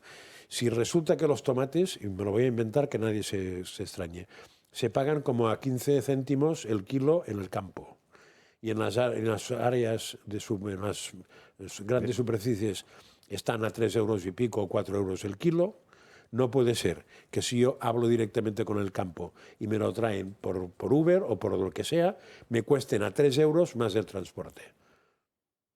No van a conseguir nada. La solución es, si a ellos les pagan 25 o 15, que me lo vendan a mí a 1, que con el transporte me llegará a 2. Entonces me compensará. Pero si me cuesta lo mismo, y con un pequeño problema, que si yo voy a la gran superficie, lo digo porque yo lo he intentado hacer eso y he visto que me toman el pelo unos y otros. Si voy a la gran superficie puedo llevarme 2 tomates. Si lo compro directamente, no, me hacen llevar 1 kilo, 5 o 10. ¿Qué puñeta hago yo con 10 kilos de tomate? A precio de gran superficie, si además tengo que pagar el transporte y se me estropea. Eso con tomates no me pasó, con naranjas sí, porque te venden no sé cuántos kilos a casi el precio del supermercado. Luego, o usan la cabeza o no van a colocar nada. Y me he quedado tan ancho. Es que no hay... Es que tienes razón. Es que lo claro, hacen, pero es que tiene razón, pero tiene toda razón José Ramón, y al final, ¿de qué nos sirve tener la razón? No, de nada. A mí de cabrearme de decirlo, porque es un amigo que tiene una televisión y me lo deja decir. Claro, exacto. Eso es lo bueno. Sí. Ya hablaré con él. Hay que acabar con esa televisión. Yo creo que José Ramón, gracias. José Ramón tiene una idea clarísima del asunto. Es decir, aquí hay un gobierno que está en este momento comunista, en longitud de onda electoral. Es decir, ellos están pensando en cómo ganan las próximas elecciones. No están pensando en vamos a planificar a medio plazo que el país sea sostenible, que seamos más ricos, que tengamos menos déficit, que podamos pagar la deuda, claro, que se reindustrialice, que en el campo estén mejor, que los agricultores... No. Eso es completamente irrelevante. ¿A quién le importa eso? A 4 locos. ¿Cómo hacemos para ganar las elecciones? Vamos a ver cuáles son los colectivos más importantes para ganar unas elecciones. ¿Cuál es el colectivo número 1 para ganar unas elecciones en España? Pensionistas. Bien. 9,5 millones. Pensionistas, casi 10 millones de personas. Bien. ¿Qué hacemos para ganar las elecciones con ellos? ¿Cuánto se las subimos? 8,5. Bien. ¿Conocéis algún otro colectivo en España al que le hayan subido sus emolumentos, sus sueldos, un 8,5%? Futbolistas, quizá. No, futbolistas no es un colectivo. Futbolistas de élite, ¿no? Será solo algunos. Los de la selección española, como mucho, por cada penalti. Pero pensionistas, ¿qué ha hecho el gobierno? ¿Les ha subido un 8,5%? Sí, pero ¿quién va a pagar? Y no les ha explicado que después de las elecciones, con la hacienda que les va a cobrar, se van a zampar el 8,5%. Sí, de acuerdo, sí, pero el 8,5%. Sí, pero les engaña además. Que sepan eso es otra cosa. Que les dan la zanahoria y después les van a quitar hasta las orejas. Ya, pero la zanahoria... Bueno, pero siempre quedará algo. Zanahoria para hoy. ¿De dónde lo pagas? Pero ¿con qué dinero se va a pagar esto? Vamos a ver, ¿con qué dinero se va a pagar? Pero ¿a quién le importa eso? ¿Con deuda? ¿Con deuda? Pues claro, por supuesto. Con déficit, si tenemos déficit estructural. José Ramón, no te lo voy a explicar yo a ti. Por eso, es decir, aquí gastamos sistemáticamente más de lo que ingresamos. ¿En qué cabeza cabe eso de chorlito? Si tú sistemáticamente gastas más de lo que ingresas, estás en la puñetera ruina. 2020. Entonces, y es lo del carro. Es lo del carro que yo he repetido aquí 112.000 millones. muchas veces. ¿Cuánto qué? 112.000 millones 2020, 82.000 millones 2021. Y en el 2022 han mandado un papelito a Bruselas diciendo que va a ser 68.000 millones. O sea, en 3 años... No, pero lo peor de todo es que Bruselas le ha dicho que sí. fenomenal. No, 2022 y Por 2023, eso. el papelito que va por debajo, sí, el papelito que han publicado en el tomo amarillo, en los presupuestos consolidados de la Administración General del Estado con la Seguridad Social, sale 180.000 millones de necesidad de endeudamiento. 180.000 millones de necesidad de endeudamiento.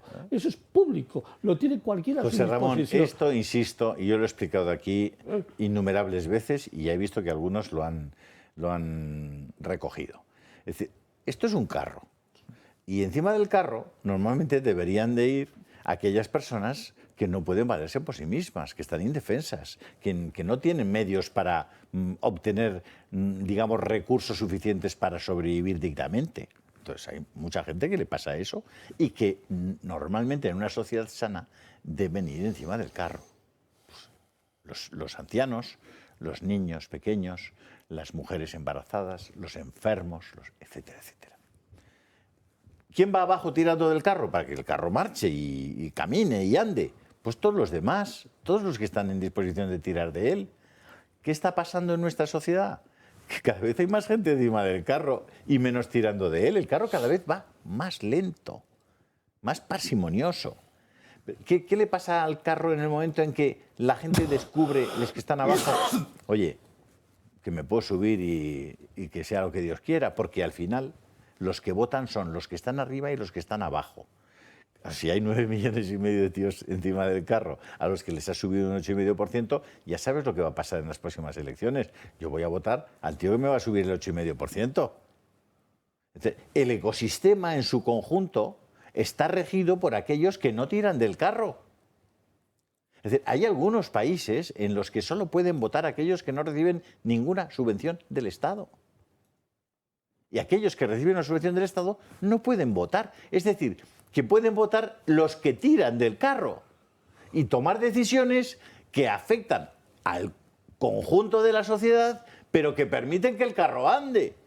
Porque si los que toman decisiones las toman en el sentido de que el carro cada vez pueda caminar menos o ir más despacio, el carro acaba parado, que es a donde vamos. Y en Bruselas aplauden con las orejas. Lo único que les preocupa en Bruselas es que no haya leyes anti-LGTB en Hungría o en Polonia. Da igual que les entren refugiados, da igual que... No. Y ahora mismo, en Bruselas, tienen un problema porque le están cerrando las puertas de los fondos a Hungría por los temas de la justicia y resulta que aquí, hoy estamos enviando a Bruselas la información de que el gobierno se ha saltado el principio de separación de poderes por el forro de sus deseos.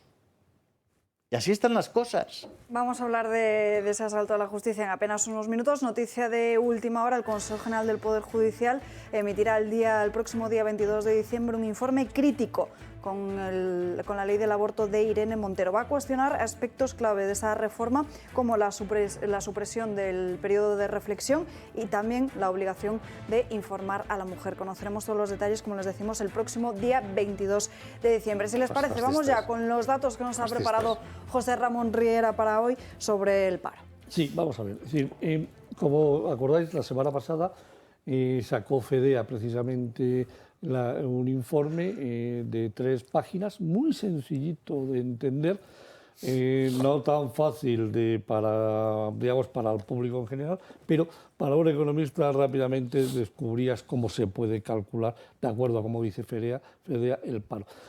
Fedea tiene un mosqueo generalizado, y los economistas que publicaron este informe diciendo porque se ha corrompido la serie histórica de información de paro real.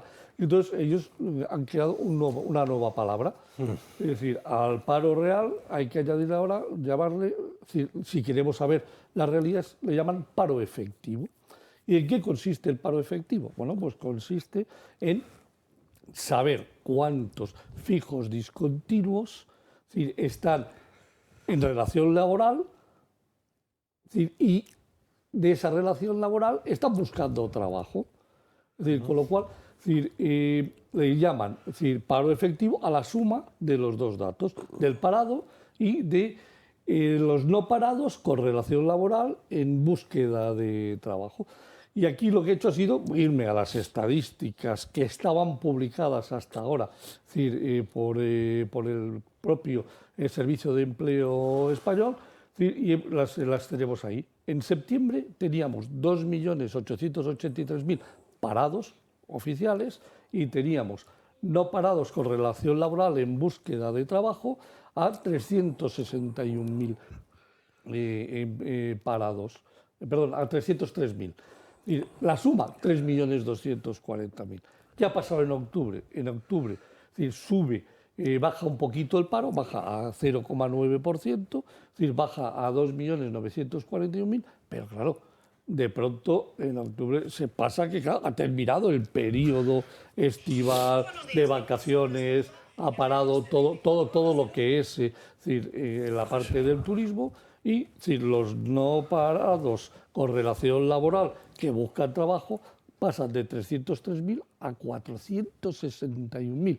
No nos olvidemos, el número de contratos de fijos discontinuos en estos momentos ya roza el millón de personas, ya roza el millón de contratos oficiales. Es decir, nos encontramos con octubre que casi el 46% de ese millón están buscando trabajo. ¿Tienen relación laboral? Sí, claro, por si tienen un contrato fijo discontinuo. No están parados porque les pueden llamar una semanita y trabajan una semana, pero están en búsqueda de empleo. Con lo cual, si sumamos los 2.914.000 más los 461, tenemos 3.376.000 parados, es decir, que supone un incremento del 4% con respecto al mes de septiembre y no una caída del 0,9%. Y además otro dato peor, no es el 12,5% de paro lo que tenemos, sino es un 14,35% el paro real al mes de octubre.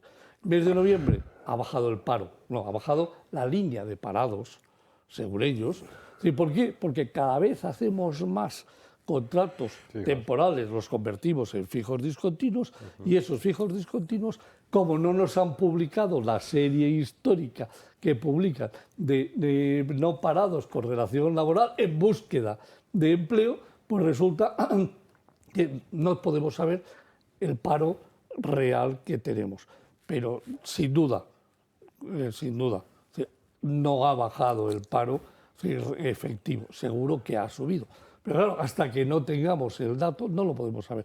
Lo que sí sabemos es, octubre, el paro efectivo creció un 4%. Hay una pregunta que a mí me hace la gente y yo no sé responderle, y seguro que tú, a lo mejor tú puedes, yo estoy seguro de que sí.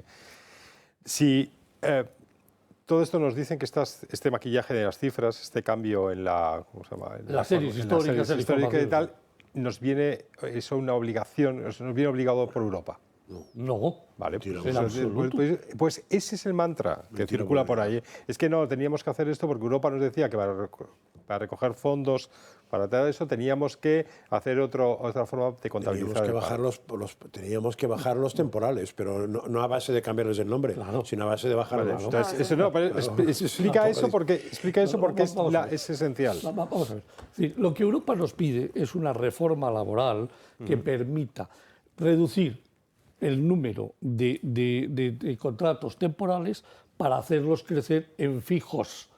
No Reales. en fijos discontinuos, Eso es, no, fijos reales. en fijos reales. ¿Para qué? Porque eso significará que Seguridad. la seguridad, la estabilidad en el paro será mucho mayor. ¿Qué sucede? Teníamos casi 2.200.000 contratos temporales. En estos momentos los contratos temporales, el último dato que creo que tengo que recordar, es muy cerca del 1.000.000. Pero además, a base de extinguirse. ¿Por qué? Porque de los 2.400.000, 1.000.000 se han convertido en fijos discontinuos. Es decir, lo mismo que un cambio de nombre. Exacto. Es lo mismo. Lo mismo, pero con cambio de nombre. Efectivamente. Ese es el problema. Esto lo acaba de decir. La palabra es lo mismo, pero hemos cambiado el nombre. Con una diferencia. Que el fijo discontinuo, en la nueva reforma laboral, no es un parado. No es un parado.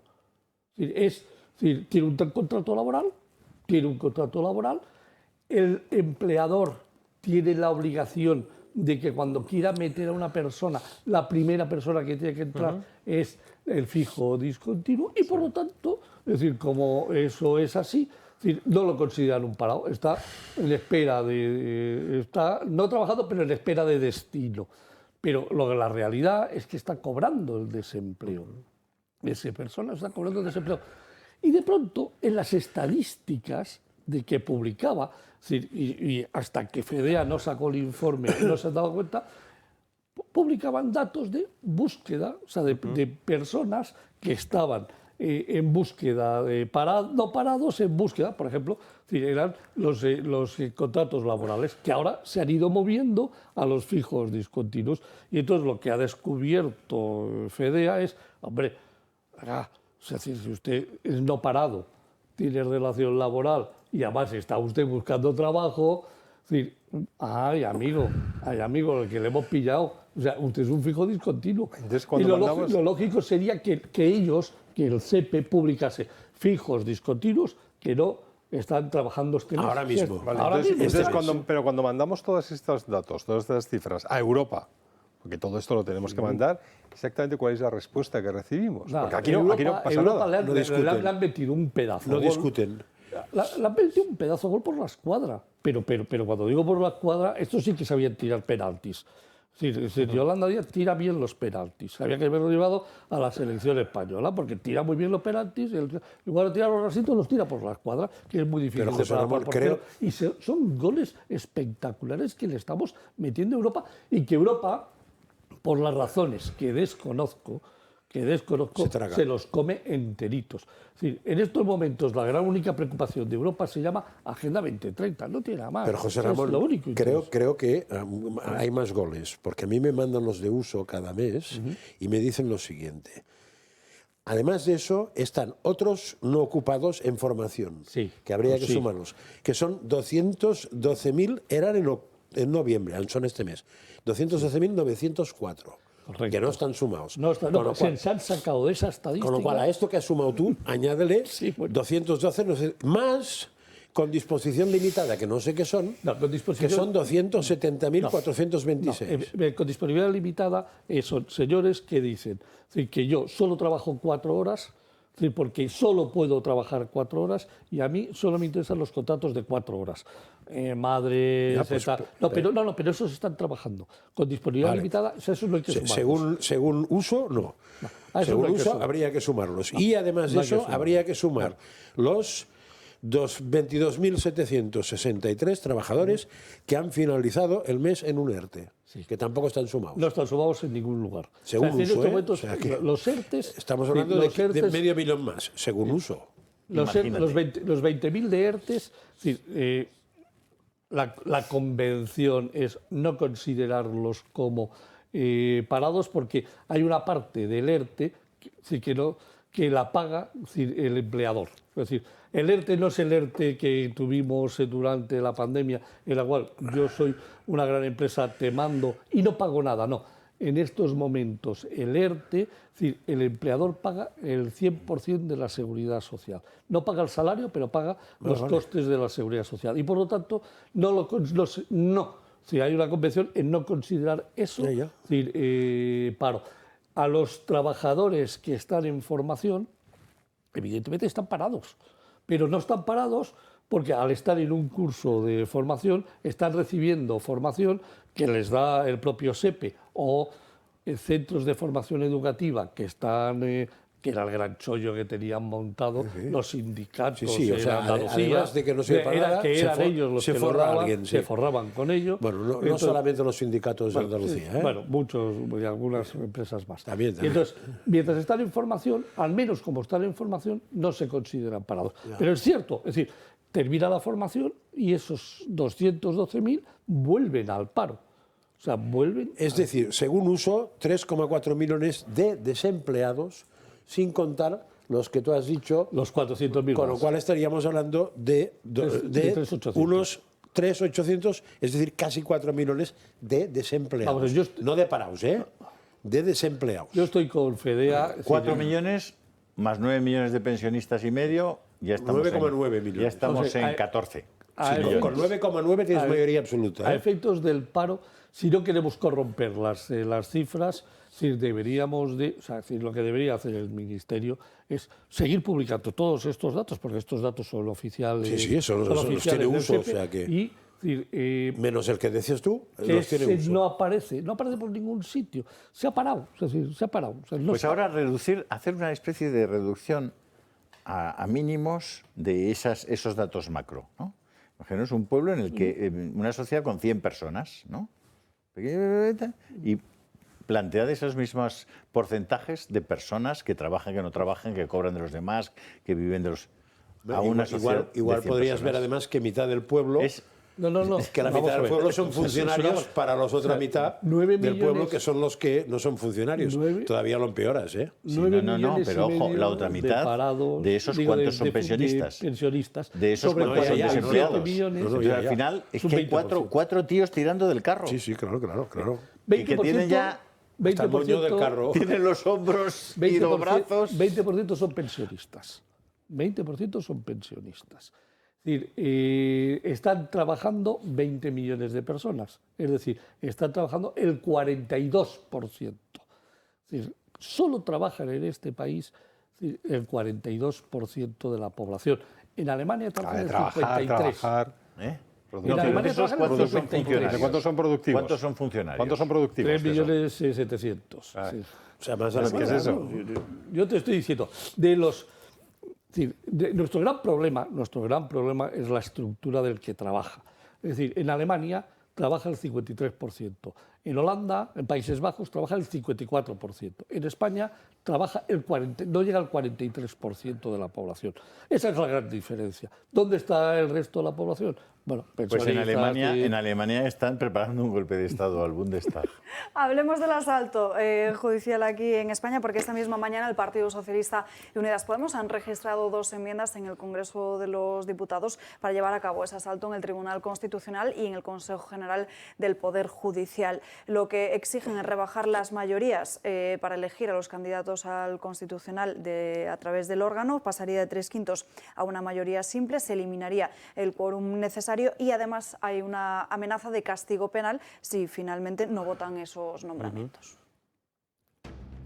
Si el Tribunal Constitucional no va a Pedro Sánchez va a por él. El Partido Socialista y Unidas Podemos presentan este viernes 2 enmiendas a la reforma del Código Penal para desbloquear el Tribunal Constitucional y el Consejo General del Poder Judicial. Tras conocerse el bloqueo de los magistrados propuestos por el Partido Socialista, el exministro Juan Carlos Campo y la exdirectora general de Presidencia Laura Díez, la jugada de los socialistas y comunistas para atacar la independencia del Poder Judicial es muy sencilla. Con una primera enmienda al Código Penal se elimina la mayoría de 3/5 que el Consejo General del Poder Judicial debe sumar en la elección de los 2 magistrados al Constitucional, siendo sustituida por una mayoría simple. Y con la segunda se dará una nueva redacción a la Ley Orgánica del Poder Judicial para que en un plazo de 5 días hábiles los vocales del Consejo puedan proponer a la Presidencia candidatos a magistrado del Tribunal Constitucional con un máximo de un candidato por vocal. De esta manera el Gobierno se salta la negociación con el Partido Popular tras negarse ante la rebaja del delito delito de sedición. Sánchez se asegurará que sus candidatos sean elegidos, pues si los vocales o el propio presidente del Consejo General del Poder Judicial insistieran en el bloqueo, se incurriría en responsabilidades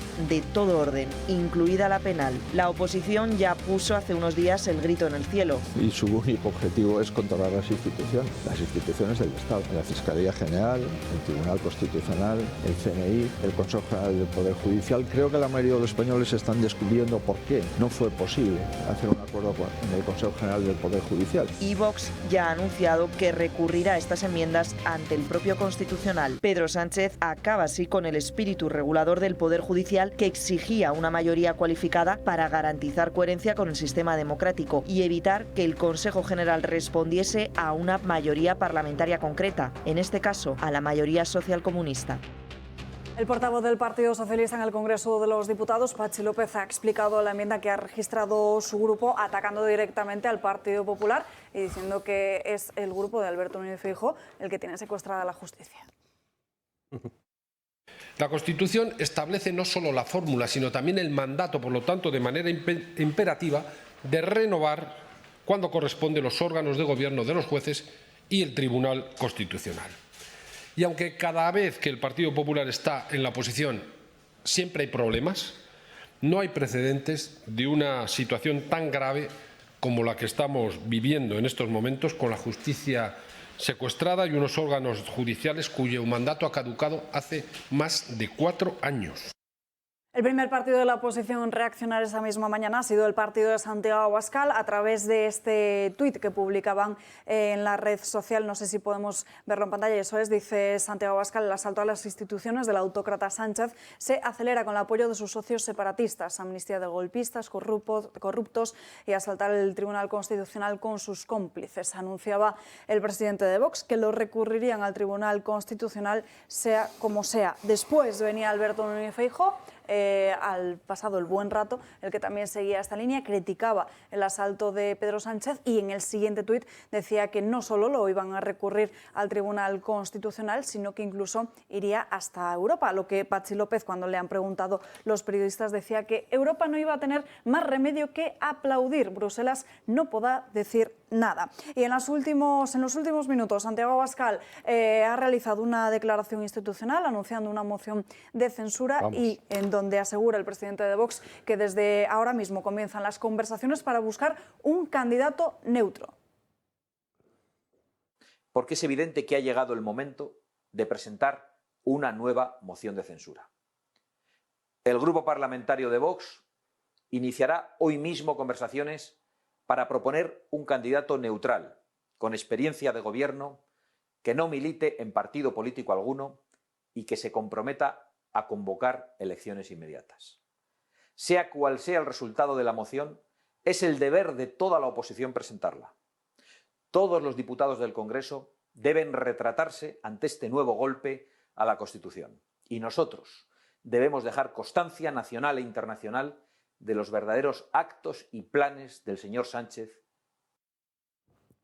Bueno, ya lo ven, Vox toma la iniciativa en la oposición con esa moción de censura y además con el anuncio de buscar un candidato neutro. Pues, a ver qué hace el Partido Popular ahora. Y es impresionante que por fin alguien se mueva en España. Eso es lo que nos debe maravillar. Salía el tuit de Alberto Núñez Feijóo, que son expertos en tuits, diciendo que recurriremos al Constitucional las veces que haga falta y denunciaremos ante la Unión Europea. Y el resto es ya lo que haremos cuando ganemos las elecciones, si es que las ganan. Claro. Y con los apoyos que desconocemos. Pues según ellos, el PNV o algo parecido derogarán y tal, cambiarán todas esas leyes. Pero es que el momento es ahora. Es que la situación es gravísima hoy. Es que el Partido Popular, cuando estábamos hablando de este asalto a la justicia que va a protagonizar en las próximas horas, además todo express, todo tiene que ser de urgencia, es el Partido Popular el que nos engañó a todos los españoles en 2011 al prometernos que iba a hacer una reforma para garantizar la independencia de la justicia. Y no lo hizo. Es ese Partido Popular el que ha permitido, incumpliendo sus promesas, que venga alguien y asalte ya con desvergüenza absoluta el Poder Judicial. El momento es ahora, el momento de movilizarse es ahora, el momento de reaccionar es ahora, el momento de presentar una moción de censura para ver también, y ojo que esto es muy importante, si se puede paralizar parte de la acción legislativa en el Parlamento, porque la moción de censura ya sabemos que tiene unos plazos y que eso, en ese momento se paraliza todo, aunque es verdad que luego ellos pueden coger ese famoso parón invernal, que las fiestas de Navidades, que en el caso del Congreso duran un mes y medio por ahí. Todo febrero. Sí, pero si esa moción se registra en las próximas horas, todas las leyes que quieren aprobar antes de final de año Todo quedarían enero, absolutamente paralizadas. Exacto. Por eso digo que es que el momento es ahora. Y hay un partido dispuesto a hacerlo. Hay un partido dispuesto a moverse. El partido que fue en la anterior moción de censura, que tenía toda la razón en presentar, porque fue contra el gobierno de la ruina y el gobierno de la muerte en la pandemia, cuando lo presentaron, Partido Popular y Ciudadanos, bueno, el Partido Popular insultó directamente a Vox, con los calificativos más repugnantes que yo he escuchado. Ríete tú de esto de ahora, de esa tensión que hay en el Parlamento. Lo que se vivió en aquel momento con el Partido Popular insultando a Vox fue otra cosa completamente desmedida. Pero es que ahora el Partido Popular, Vox le dijo hace 2 semanas, viendo todo esto al Partido Popular, señores del Partido Popular, presenten una moción de censura. No, es que los números presenten una moción de censura. Nosotros les apoyaremos hasta el final, que los españoles vean que hay alguien al otro lado. Cuando decía antes Julia Ariza, pónganse el cerebro, actúen, movilícense, reaccionen. Y el Partido Popular no lo ha hecho. Y vuelve a tener que ser Vox el que lo haga. Y ahora, ¿qué va a hacer el Partido Popular? Y los restos cadavéricos de Ciudadanos. Pues eso es lo que hay que ver, pero Fuster lo que... Bueno, Ciudadanos parece estar más ocupado en matarse entre ellos. Eso es que los restos cadavéricos suele ocurrir. A ver, en casi cualquier tema que se pueda hablar ahora, en la historia, el que ha metido la pata ha sido el socialismo y el PP, que ha ayudado a que estemos como estamos. Eso es innegable en cualquier tema. Eso es meter la pata, yo creo que tiene un plan. Me da igual. Si me coges el rábano por las hojas, no avanzaremos nada. Pero las hojas, ese rábano. O sea, el rábano es el plan. Vamos, pues di lo que quieras decir del PSOE, me da igual. ¿Que es una mierda? Pues es una mierda. Yo he dicho pero, mierda. No, digo porque para no desviarme del argumento, que entonces la leíamos. Dale duro. Yo lo que digo es que el PP ha sido colaborador necesario en todas y cada una de las cosas, o bien porque ha dejado de hacerlas, o bien porque no las ha corregido. Estamos de acuerdo hasta ahí. Estamos de acuerdo. Pero el PP tiene una gran ventaja sobre Vox, que son el doble. Y Vox tiene un gran inconveniente sobre el PP, que son la mitad. Entonces, eso quiere decir que o bien el PP se apunta al carro de lo que Vox quiera, o el futuro que tenemos ahora mismo es muy limitado. Y Vox tiene un problema, que o deja de arrearle continuamente al PP, o el PP nunca se apuntará al carro que el Vox propone. Con lo cual seguiremos teniendo el problema. Entonces, me parece muy inteligente que esta vez se diga que se presenta una moción de censura, pero que se busca un candidato distinto al de Vox. Por supuesto. Porque ya se vio que con el de Vox el PP no lo va a votar nunca y tiene el problema de que son el doble, por no decir más. Entonces, hay que empezar a pensar que de la misma manera que hay que exigirle al PP de que la compañía de Vox es necesaria y es francamente buena, porque es gente que lo que quiere en teoría es lo mismo que quiere el votante del PP, que es que el socialismo nos deje en paz y nos deje de destruir. Hay que explicarle a Vox que también hay, como tendrá que apoyarse con nosotros, que deje de ponerle todo el día, o las veces que lo hace, el dedo en el ojo, porque entonces no se va a apuntar. Entonces, los dos tienen que pensar que como tienen que ir juntos, algo hay que cambiar de esas... Hay que poner un poco de aceite ahí en medio. Eso es lo que pretendo decir desde hace 2 años. O sea, para mí hay una cosa buenísima, es decir, que es la decisión de, en estos momentos, presentar una moción de censura, porque paraliza absolutamente todos los temas en estos momentos, que eso es maravilloso, que el plan estaba aprobarlos todos antes de las Navidades, con lo cual, si se presenta ya, dicho verbalmente, si se presenta mañana en el Congreso de los Diputados, se paraliza todo. Y segundo, quiero que ese paso al frente que tú estás pidiendo de los dos, lo acaba de dar Santiago Abascal, claro, sí.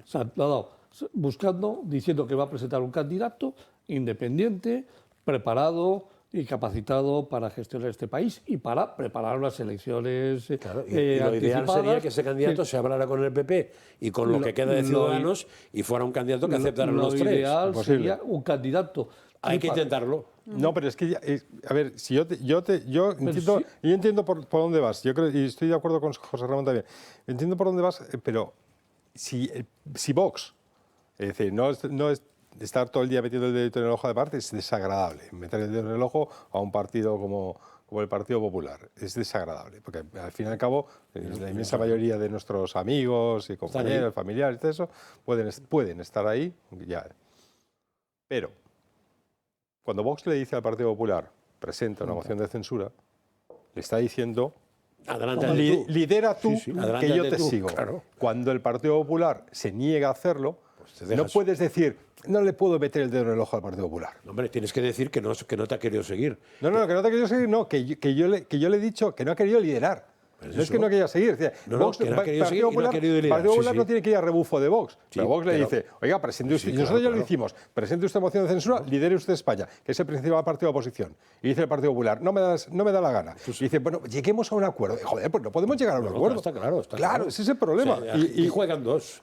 Claro. No uno, dos. Claro. Pero, perdóname, y vuelvo a repetir, creo que Santiago Abascal lo está haciendo muy bien. Sí. Muy bien. Y esto le va a favorecer.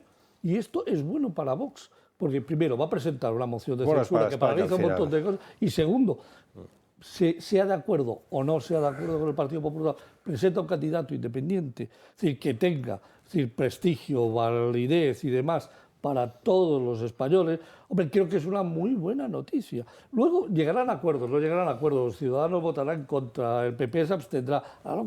Ya lo sabemos. Pero perdóname, peor para el Partido Popular, peor para Ciudadanos, que ha muerto. Sí, el PP no ha muerto, pero el PP se había estancado en las encuestas, no se movía ya de los 130 diputados, Vox había empezado otra vez a remontar. Creo que esto es una buena estrategia, una muy buena decisión por parte del partido de Santiago Abascal para tomar dos cosas: parar todo lo que se está montando en estos momentos de atacar a la Constitución, y dos, al decidir que presenta un candidato independiente, creo que es magnífico, es lo mejor que ha podido hacer Santiago Abascal. Es tremendamente inteligente el tema y por lo tanto creo que va a tener, es bueno para España. Es bueno para España, es que eso es la cuestión. También dependerá del candidato. Es bueno para España. También dependerá bastante del candidato. Vamos a ver. Porque el hecho de ser candidato independiente no quiere decir nada. Quiere decir que es una condición, pero está bien. Pero ha puesto Santiago Abascal, ha puesto dos condiciones, ¿no? Que sea una persona que haya tenido responsabilidades de gobierno y que sea independiente. Y que no milite en ningún partido. Y que no milite en ningún partido. Ahora. Yo no sé cómo puede ser adanero. Yo no sé dónde están esos mirlos. ¿En serio? No milita en ningún partido ahora mismo. Yo no sé dónde están esos mirlos. ¿Y con responsabilidad de gobierno? ¿Ha dicho responsabilidad de gobierno o ha dicho responsabilidad? Experiencia de gobierno. Un candidato neutral con experiencia de gobierno que no milite en partido político alguno y que se comprometa a convocar elecciones inmediatas. Puede ser municipal, ¿eh? Puede ser gobierno municipal. Claro, pues por eso. No ha dicho gobierno. Y ha dicho además neutral. Lo primero es neutral. Sí, pero igual con neutral quería definir lo que venía después. Vale. Pero fuera de un partido. Bueno, entonces Garrigues Walker no es. Vale. Llegamos a las 2 menos cuarto, me tengo que ir a la última pausa de publicidad del día de hoy. Nos vamos con esta noticia de última hora que, como decimos, Santiago Abascal presiona para esa moción de censura, dice que va a iniciar conversaciones para proponer un candidato neutral después del último asalto, el último intento de asalto de Pedro Sánchez a la justicia. Nos vamos a ir a publicidad, pero ojo, porque quedan apenas unos días para no perderse la gala extraordinaria de Navidad de la partitura del Toro Televisión, que se celebra el próximo 17 de diciembre a las 11:30 en sesión matinal en la Sala Sinfónica del Auditorio de Madrid. Un concierto único con el maestro Ramón Torrelledó y con solistas y un colectivo coral de más de 300 personas integrados en 14 coros, con 2 talentos de la música y con la orquesta de la partitura. Será un concierto para emocionarse y vibrar. No se lo pierdan. Pueden adquirir sus entradas en el Corte Inglés con el siguiente código QR que están viendo en sus pantallas o por el teléfono que también les hemos dejado ahí o en esa web que aparece también en pantalla. Pero lo más fácil, como saben, acercar el móvil con la cámara a ese código QR y les llevará directamente al enlace donde pueden adquirir sus entradas. Última pausa, enseguida volvemos, no se marchen.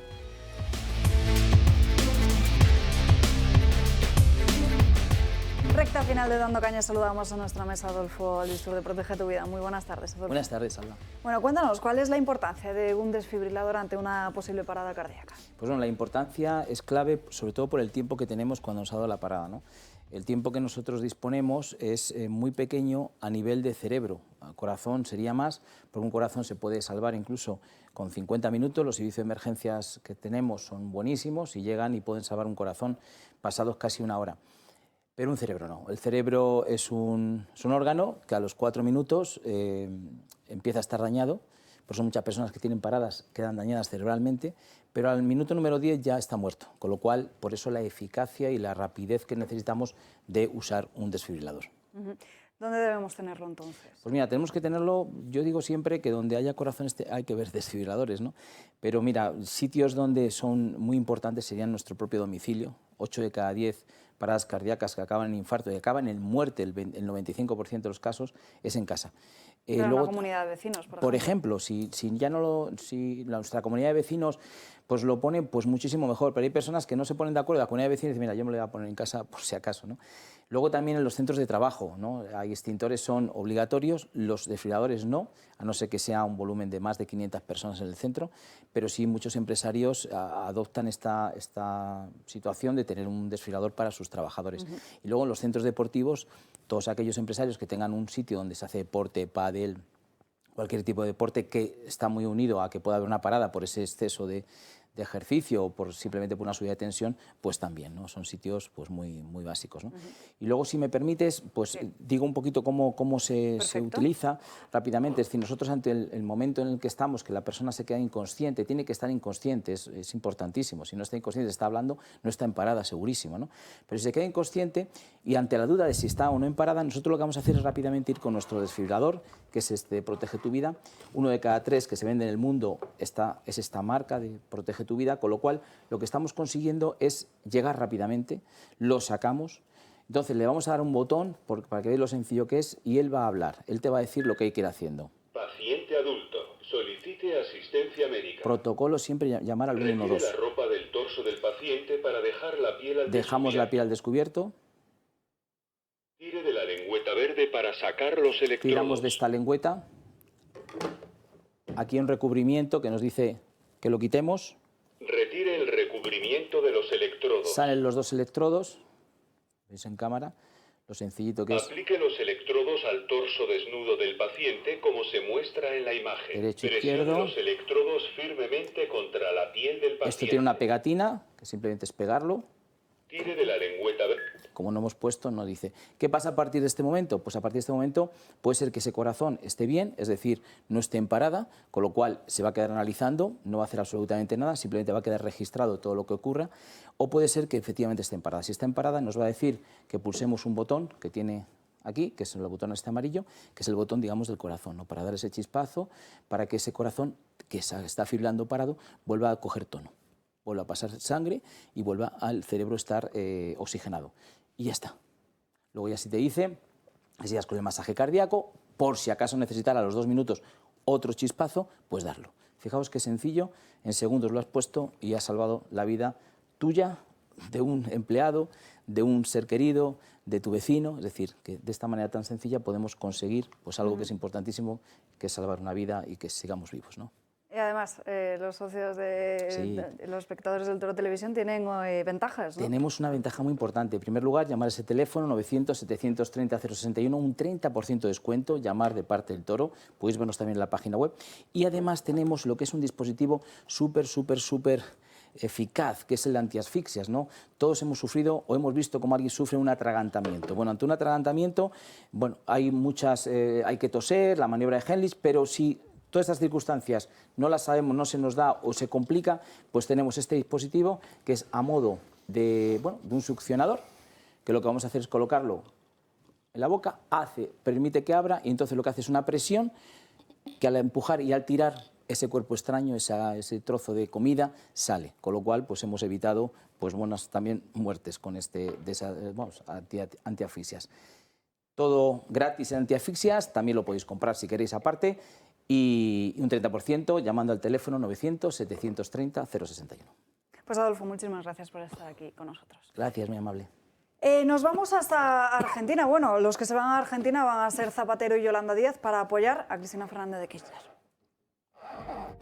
La izquierda y extrema izquierda española defienden a una criminal condenada a 6 años de cárcel e inhabilitación perpetua. Yolanda Díaz y el expresidente Zapatero viajarán a Buenos Aires para participar en un acto de apoyo a Cristina Fernández de Kirchner, la misma que robó a las arcas públicas argentinas cerca de 480 millones de euros. Se trata de un acto internacional de solidaridad con Cristina Fernández, impulsado por el presidente argentino Alberto Fernández, quien habla de persecución política y judicial de su compañera. Esta visita de izquierdistas españoles no es del todo sorprendente si recordamos los mensajes de muchos de ellos después de que la vicepresidenta argentina fuese condenada. Van contra Cristina porque persiguen las políticas de redistribución del ingreso, la igualación de oportunidades, el matrimonio igualitario, y con eso no van a poder. Y también la ministra de Igualdad, cuya ley del sí es sí está rebajando condenas de violadores y dejando a las mujeres desprotegidas, además de culpar a los jueces de ser machistas. La guerra judicial y mediática es la herramienta de los poderosos para frenar los avances democráticos. Tampoco se libra el acusado de financiar su partido con dinero sucio del régimen chavista, Juan Carlos Monedero. Es condenada por jueces corruptos con familiares trabajando para Macri, sin pruebas. Al final, la izquierda nunca tiene la culpa y, según su criterio, roba dinero público y redactar mal las leyes es culpa de los magistrados. Fuster. Cristina Fernández de Kirchner es una corrupta. Lo sabemos desde hace muchísimo tiempo. Es la mujer, la viuda, de un hombre que lo más recto que tenía era la mirada. Si os acordáis de cómo era Néstor Kirchner, pues comprenderéis lo que acabo de decir. Han sacado dinero hasta de la tumba de Néstor Kirchner. De la tumba. En la tumba había depósitos de dinero. Una cosa increíble ahí en Río Gallegos. Y sin embargo, sabiendo todo eso y sabiendo además el proceso judicial es pavoroso, o sea, el proceso judicial, las pruebas que ha aportado la Fiscalía... Hubo un fiscal asesinado, ¿no? Un fiscal Nisman asesinado, pero es que las pruebas que ha aportado la Fiscalía sobre la trama de corrupción de los Kirchner, sobre lo que hicieron en la región de Río Gallegos, en la región esa donde le compraban todo, le contrataban todo a un empresario amigo suyo que recibía una cantidad brutal de dinero, todo eso que se sabía antes fue lo que provocó la llegada de Mauricio Macri y de nuevo de esa especie de centro-derecha moderado y tal al poder en Argentina, y no hizo absolutamente nada durante 4 años para limpiar de corrupción, que mira que es difícil limpiar de corrupción en Argentina, pero hay que limpiarla. Casi tanto como en España, ¿eh? Casi tanto. O España casi tanto como Argentina. Eso, está claro. Creo que hay más, sí. Bueno, yo creo que ya está la cosa bastante pareja, porque ellos tienen todavía un cierto respeto por la ley justa en algunas cosas, como el tema de la unidad de la nación y tal. Mauricio Macri no hizo absolutamente nada y provocó la vuelta de Cristina Fernández de Kirchner. Ya sabíamos que era un corrupto, como sabíamos que Lula era un corrupto, como sabíamos que Petro es un terrorista, como sabíamos que Boric es apenas un activista universitario, como sabemos que Xiomara Castro es otra activista de la izquierda, como sabemos que Daniel Ortega violó a su hija, como sabemos que Nicolás Maduro es un miserable, como sabemos todas esas cosas, y sin embargo siguen ocurriendo en Iberoamérica, pero también ocurren en España. Por eso vuelvo otra vez a decir una vez más que acabamos de ver del anuncio de la moción de censura que Vox anuncia, lo ha presentado, pero anuncia. Creo que es la última vez que Vox puede tender la mano a alguien, a un partido, al Partido Popular. Yo creo que le tiende la mano y le dice lidera también en esta ocasión. Si están buscando un candidato es lidera tú, tender la mano para que esto sea posible. Para que no vuelva a ocurrir en España lo que ocurrió en Argentina con Macri, para que no ocurra en España lo que ocurrió en Chile con Piñera, para que no ocurra en España lo que ha ocurrido con Duque en Colombia. Es decir, no podemos permitir más que la izquierda corrupta siga gobernando España. Es decir, no permitiendo de esa manera, sino decir, consintiéndolo, que es lo que está ocurriendo. Es eso. Cristina Fernández de Kirchner es un reflejo nuestro también. No, tengo claro que lo que has explicado de Latinoamérica es así de claro, y más que consentir, en algunos casos incluso ha sido apoyar, ¿eh? Porque ha habido votaciones positivas en segundas vueltas, sí. En que partidos del centro-derecha han apoyado a la izquierda radical, no fuera caso que saliera un señor... En todo lo que es la agenda social, en todo. Exacto, que es alucinante, ¿no? Entonces, bueno, pues nada, yo entiendo que vaya Zapatero. Hombre, no me cuesta entenderlo. A ver, el Grupo de Puebla. Puedo llegar a entenderlo. Claro. Pero lo que no entiendo es que el votante del PSOE, se quede tan ancho cuando vaya este señor Zapatero, o el votante de Podemos se quede tan ancho de cuando vaya Yolanda Díaz. Pero si les importa un bledo los EREs de Andalucía, ¿tú crees que le va a importar que esta gente haya robado una cantidad muy similar de dinero en Río Gallegos? Me sigue preocupando que el votante del PSOE le importe un bledo los EREs de Andalucía. O sea, yo entiendo que votes... Pero les importa un bledo a esa gente porque se les ha explicado desde los medios de comunicación de que realmente, bueno, no era un robo, no era una malversación, tal, era bueno, para dar de comer a... Sí, hombre, y cuando te explicaban lo de las vacas, lo de los jamones, lo de las prostitutas y lo de la cocaína y todo eso también era para dar de comer aparte. O sea, quiero decir, yo puedo votar al que quieras, pero puede una vez. Según lo que haga, si voto otra vez, mentalmente soy cómplice. Mentalmente. Con lo cual ellos sabrán. Yo entiendo que hayan votado a todos estos, pero no entiendo que repitan y no entiendo que después lo justifiquen. Que lo quieren justificar, ellos sabrán que son. Yo antes he hablado de chimpancés y de 19 gestos. Y aquí lo tenemos que dejar por hoy porque no tenemos tiempo para más. Se nos han quedado muchos asuntos encima de la mesa, pero ya saben que para seguir informados, el canal de Telegram de Julio Ariza el Toro, Rebelión en la Granja, también La Gaceta. Gracias. Y ya el lunes les esperamos aquí a las 12 en Dando Caña. Que tengan un feliz fin de semana.